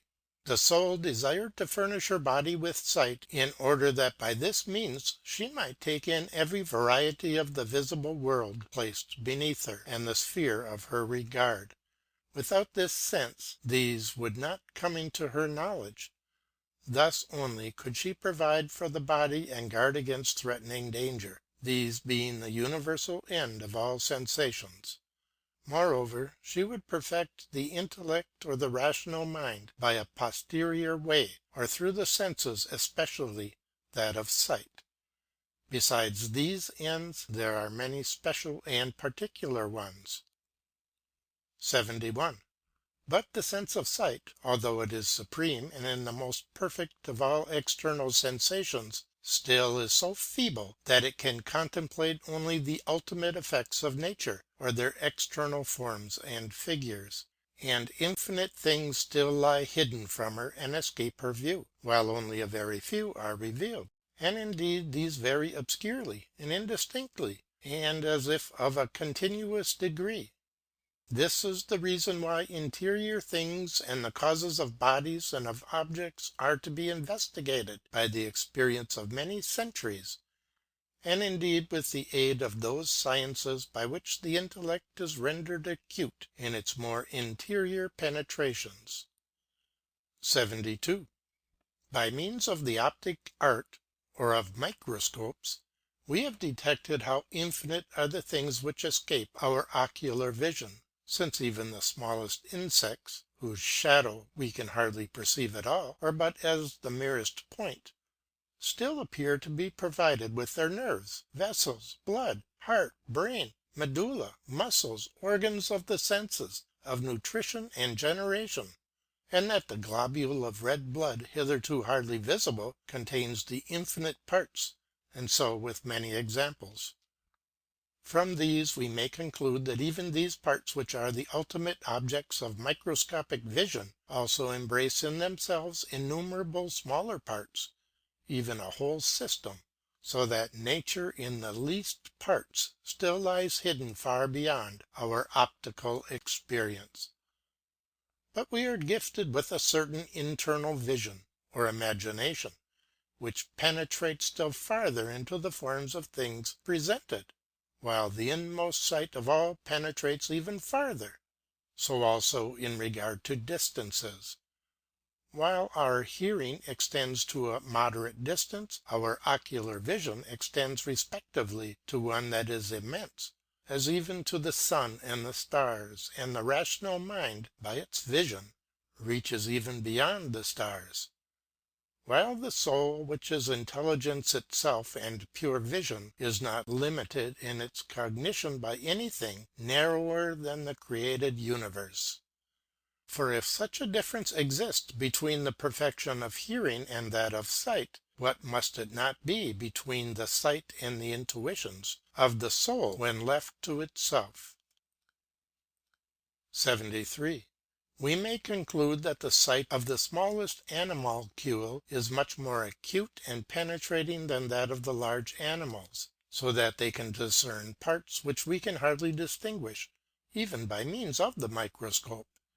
Hence the smallest points of our vision are regarded by them as entire masses or orbs upon which they walk, in whose pores they hide themselves as in caves, and from the least particles of which they seek their nourishment, and there lay their eggs and hatch their young. This seems to be deducible from the natural necessity of their life and their nutrition, and likewise from the small diameter of their eyes. 74. And because our mind is unable to judge of objects except by means of the eye, it judges of their figure from the variety of the light and of the shade, of the magnitude and the mass from the distance, of the form from the motion. Also it judges of the harmony from the pleasure with which the sight or animus is affected. In these nature herself vastly exceeds art. Hence it follows that the mind judging from the sight is liable to be greatly deceived, when that from which it forms its judgments concerning objects is obscurely revealed. For the sight is the servant and messenger of the rational mind, which it informs regarding the visible world and its variety. 75. There are as many most delicate pulsations and touches as there are luminous rays, although these appear as nothing when compared to the rudest sense of touch, as do also the modifications of the air, and yet without touch nothing is affected. The more luminous and intense the ray, the stronger it is; the less luminous, the less force of acting it possesses, and shade itself possesses none. How many forces there are in the solar rays appears from their effect, whether from heat or from the irritation of the membrane of the nose to sneezing; also from the reflection of visible things from the objects and figures into the eye, and from the phenomena of refraction, and innumerable others. 76. The images which produce the sight of the eye are evidently only variations of light and shade, or of the stronger and weaker forces variously mingled together. Hence arises an image, or a visible figure and object. Colours themselves are nothing else than variations of light and shade, or rather of white and black made bright with luminous rays. The relation itself of the light and the shade, or of white and black lightened up with rays, and thence the external form and harmony, are what produce the coloured figures. Also a greater proportion of white than of black becomes so much the more yellow, even to red, which partakes equally of both. The greater proportion of black becomes the more green and cerulean, and so on. The ratio itself produces the colour, but the form and harmony produce the splendour and the beauty, while the harmony of the colours among themselves produce the delight of vision. 77. No image can be represented to the eye without the common light, under which it is and in which may appear both what is or less luminous and what is shadowy. Thus in the darkness the sight vanishes, in twilight it is feeble, in midday it is clear. 78. Every vision, object, or image induces a change of state in its sensory, and of itself the eye disposes itself to every quality of its object. There is therefore in the eye an active and an action which corresponds to the passive or sensation. This appears from the structure of the eye itself, and from one's own observation, whenever images flow into the eye. From the structure the pupil is movable by means of the crystalline humours, and that it may be moved actually toward every variety of object, it is provided with the sphincter, fibres, and ciliary ligaments. Even the crystalline humour is itself composed of many layers, and the uvea freely swims in the aqueous humour, and the aqueous or albuginous humour is perpetually replenished. Thus the eye wonderfully adapts itself to apprehending every object by the changes of its state. 79. The changes of state of the eye are general as well as special and particular. In general, the position of the eye is changed with respect to the position of the object, which is done by means of the 6 muscles. Then also it obscures itself in part by dropping the lids, and by elevating them it admits the entire inflowing of the object. In special change the position of the pupil is changed, in particular all the least particles composing the humours, both aqueous, crystalline, and also the vitreous body. For this is thought to consist of most subtle vessels and cells, besides the retina itself, which distinctly receives all the inflowing forces. 80. Visual objects induce also a change of state by the several fibres of the optic nerve, as also by the several fibres of the medulla of the brain, and finally by the several cortical glands. For the same force which is borne into the vitreous humour and the retina is also communicated by fibres, thence extending even to the ends of the fibres. But a change of state induced by these forces is lighter and more subtle than the changes produced by sonorous forces, or those of hearing. 81. The visual rays endeavour to reach, not some particular cortical glands, but the whole cortical covering, or all the glands universally. Thus there is not a gland of the brain which is not rendered conscious of, and concordant with, some one visual ray. So with every fibre.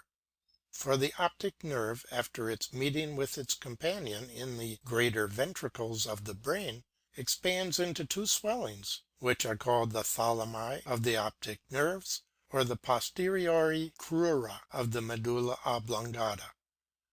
These thalami communicate with every substance, medullary and cinereous, of the whole brain, for it adheres and rests upon its most posterior lobes and borders. But the fibres of the lobes of the upper brain, as also of the vertex, are concentrated into a kind of fixed medullary cylinder, which is called the basis fornicis, and thence for the most part they spread themselves over the thalami of the optic nerves. Thus the whole brain, both the medullary and cortical, is rendered a participant of the rays of sight. 82. There is no cortical gland which does not represent a kind of internal eyelet, or a semblance of an eye, since the gland is in the last terminus of the fibres, and thence of the modes, and the rays of both the sight and the hearing. 83. Visual rays of images of sight induce a change of state, both internal and external, in every cortical gland, just as the sonorous modes of hearing do in the whole brain. For the cortical gland is a brain in miniature, and receives the sensation of sight, just as the entire brain receives that of sound. 84. The visual rays and their figures and forms or images run over the cortical gland and its surface, and bend themselves according to its most perfect or vertical form, and their bending and changing is communicated to all the fibres and vessels which compose the gland, thus to the whole gland itself. 85. But since the cortical gland adapts itself still more perfectly than the eye for receiving every variety of visual objects by its own power, it induces a change in itself, taking another form, and one agreeing with the inflowing image. This change, which is the action of the mind itself, or of the soul, corresponding to the sensation of sight as passive, produces that which is called the idea of imagination, and which is a part of the memory, because it is reproduced as often as the gland again assumes the same condition. 86. In this way the images of sight produce and perfect the imagination, which is the internal sense of sight; not, indeed, that the visual image induces this change itself, for the gland is only passive to the shock of the rays, but that the gland itself concurs actively from its own interior potency. So is brought about a correspondence, that such a change of state corresponds to such an image. Hence it results that if the imagination is strong, and is intent upon one object, or if there be a thought in the mind, from which flows forth an interior active power, that the images of sight strike the common sensory only in the lightest manner, and are only very obscurely perceived, so that the visual image induces only a certain superficial change, without any essential change of state. 87. All words which are heard are also seen. All images which are seen are also perceived, and become ideas. And all ideas which are perceived are also understood, whence come rational or intellectual ideas. In this way, objects of the external senses pass over into objects of the internal senses. 88. The passage of rays or modifications of the ether is made in a spiral form, as that of the modes of sound in a circular form, and the fluxion of the medullary and nervous fibres is also spiral. Therefore the visual rays flow in from the surrounding ether, through the eye and its retina, upon the fibres of the optic nerve, in a fluxion of similar form, flow by an easy and spontaneous force, even to the cortical glands. But in the cortical gland they are elevated into a certain superior or cortical form, while indeed folding themselves around its surface and texture, and this form is the vorticle. 89. The cortical gland, by virtue of the soul which resides within it, and is its order, law, truth, and form itself, feels whether the image, simple or composed, be an harmonious one. What is harmonious agrees with its form, which the image traverses, but the inharmonious disagrees, for it forces, injures, and endeavours to destroy the sight, nexus, order, form, in a word, both the external and internal state of the whole gland, whence results aversion, horror, and whatever is unpleasant, cheerless, even to sadness. 90. The human race is wanting in an interior sense which brute creatures enjoy, as instance in their sense of place, or that which makes them to recognize where a certain place is, and thus to learn by what way to return home, and regain their accustomed meadows and streams. They know this, notwithstanding they find their way by an entirely different path, and one which had never been trodden or scented. Thus they are like living magnets. Such a sense arises from the form of the cortical glands themselves, which form is vortical, and cannot be excited by the fluxion of substances without a determination of the poles and of the larger and smaller circles, such as is seen in the great system. But man is wanting in such a sense, because of the intellect, or our possessing a certain higher perception, which induces an activity in those glands, so that the sensations of sight may be rightly perceived. This intellect is not pure, but mixed. Hence it does not attend to the slightest motions of the objects of sight, and it governs the state of its gland from its own will, and not from nature or a natural intelligence. Therefore it cannot be otherwise than that such a sense is wanting in man, while it is enjoyed by those brute creatures which are not possessed of such an intellect.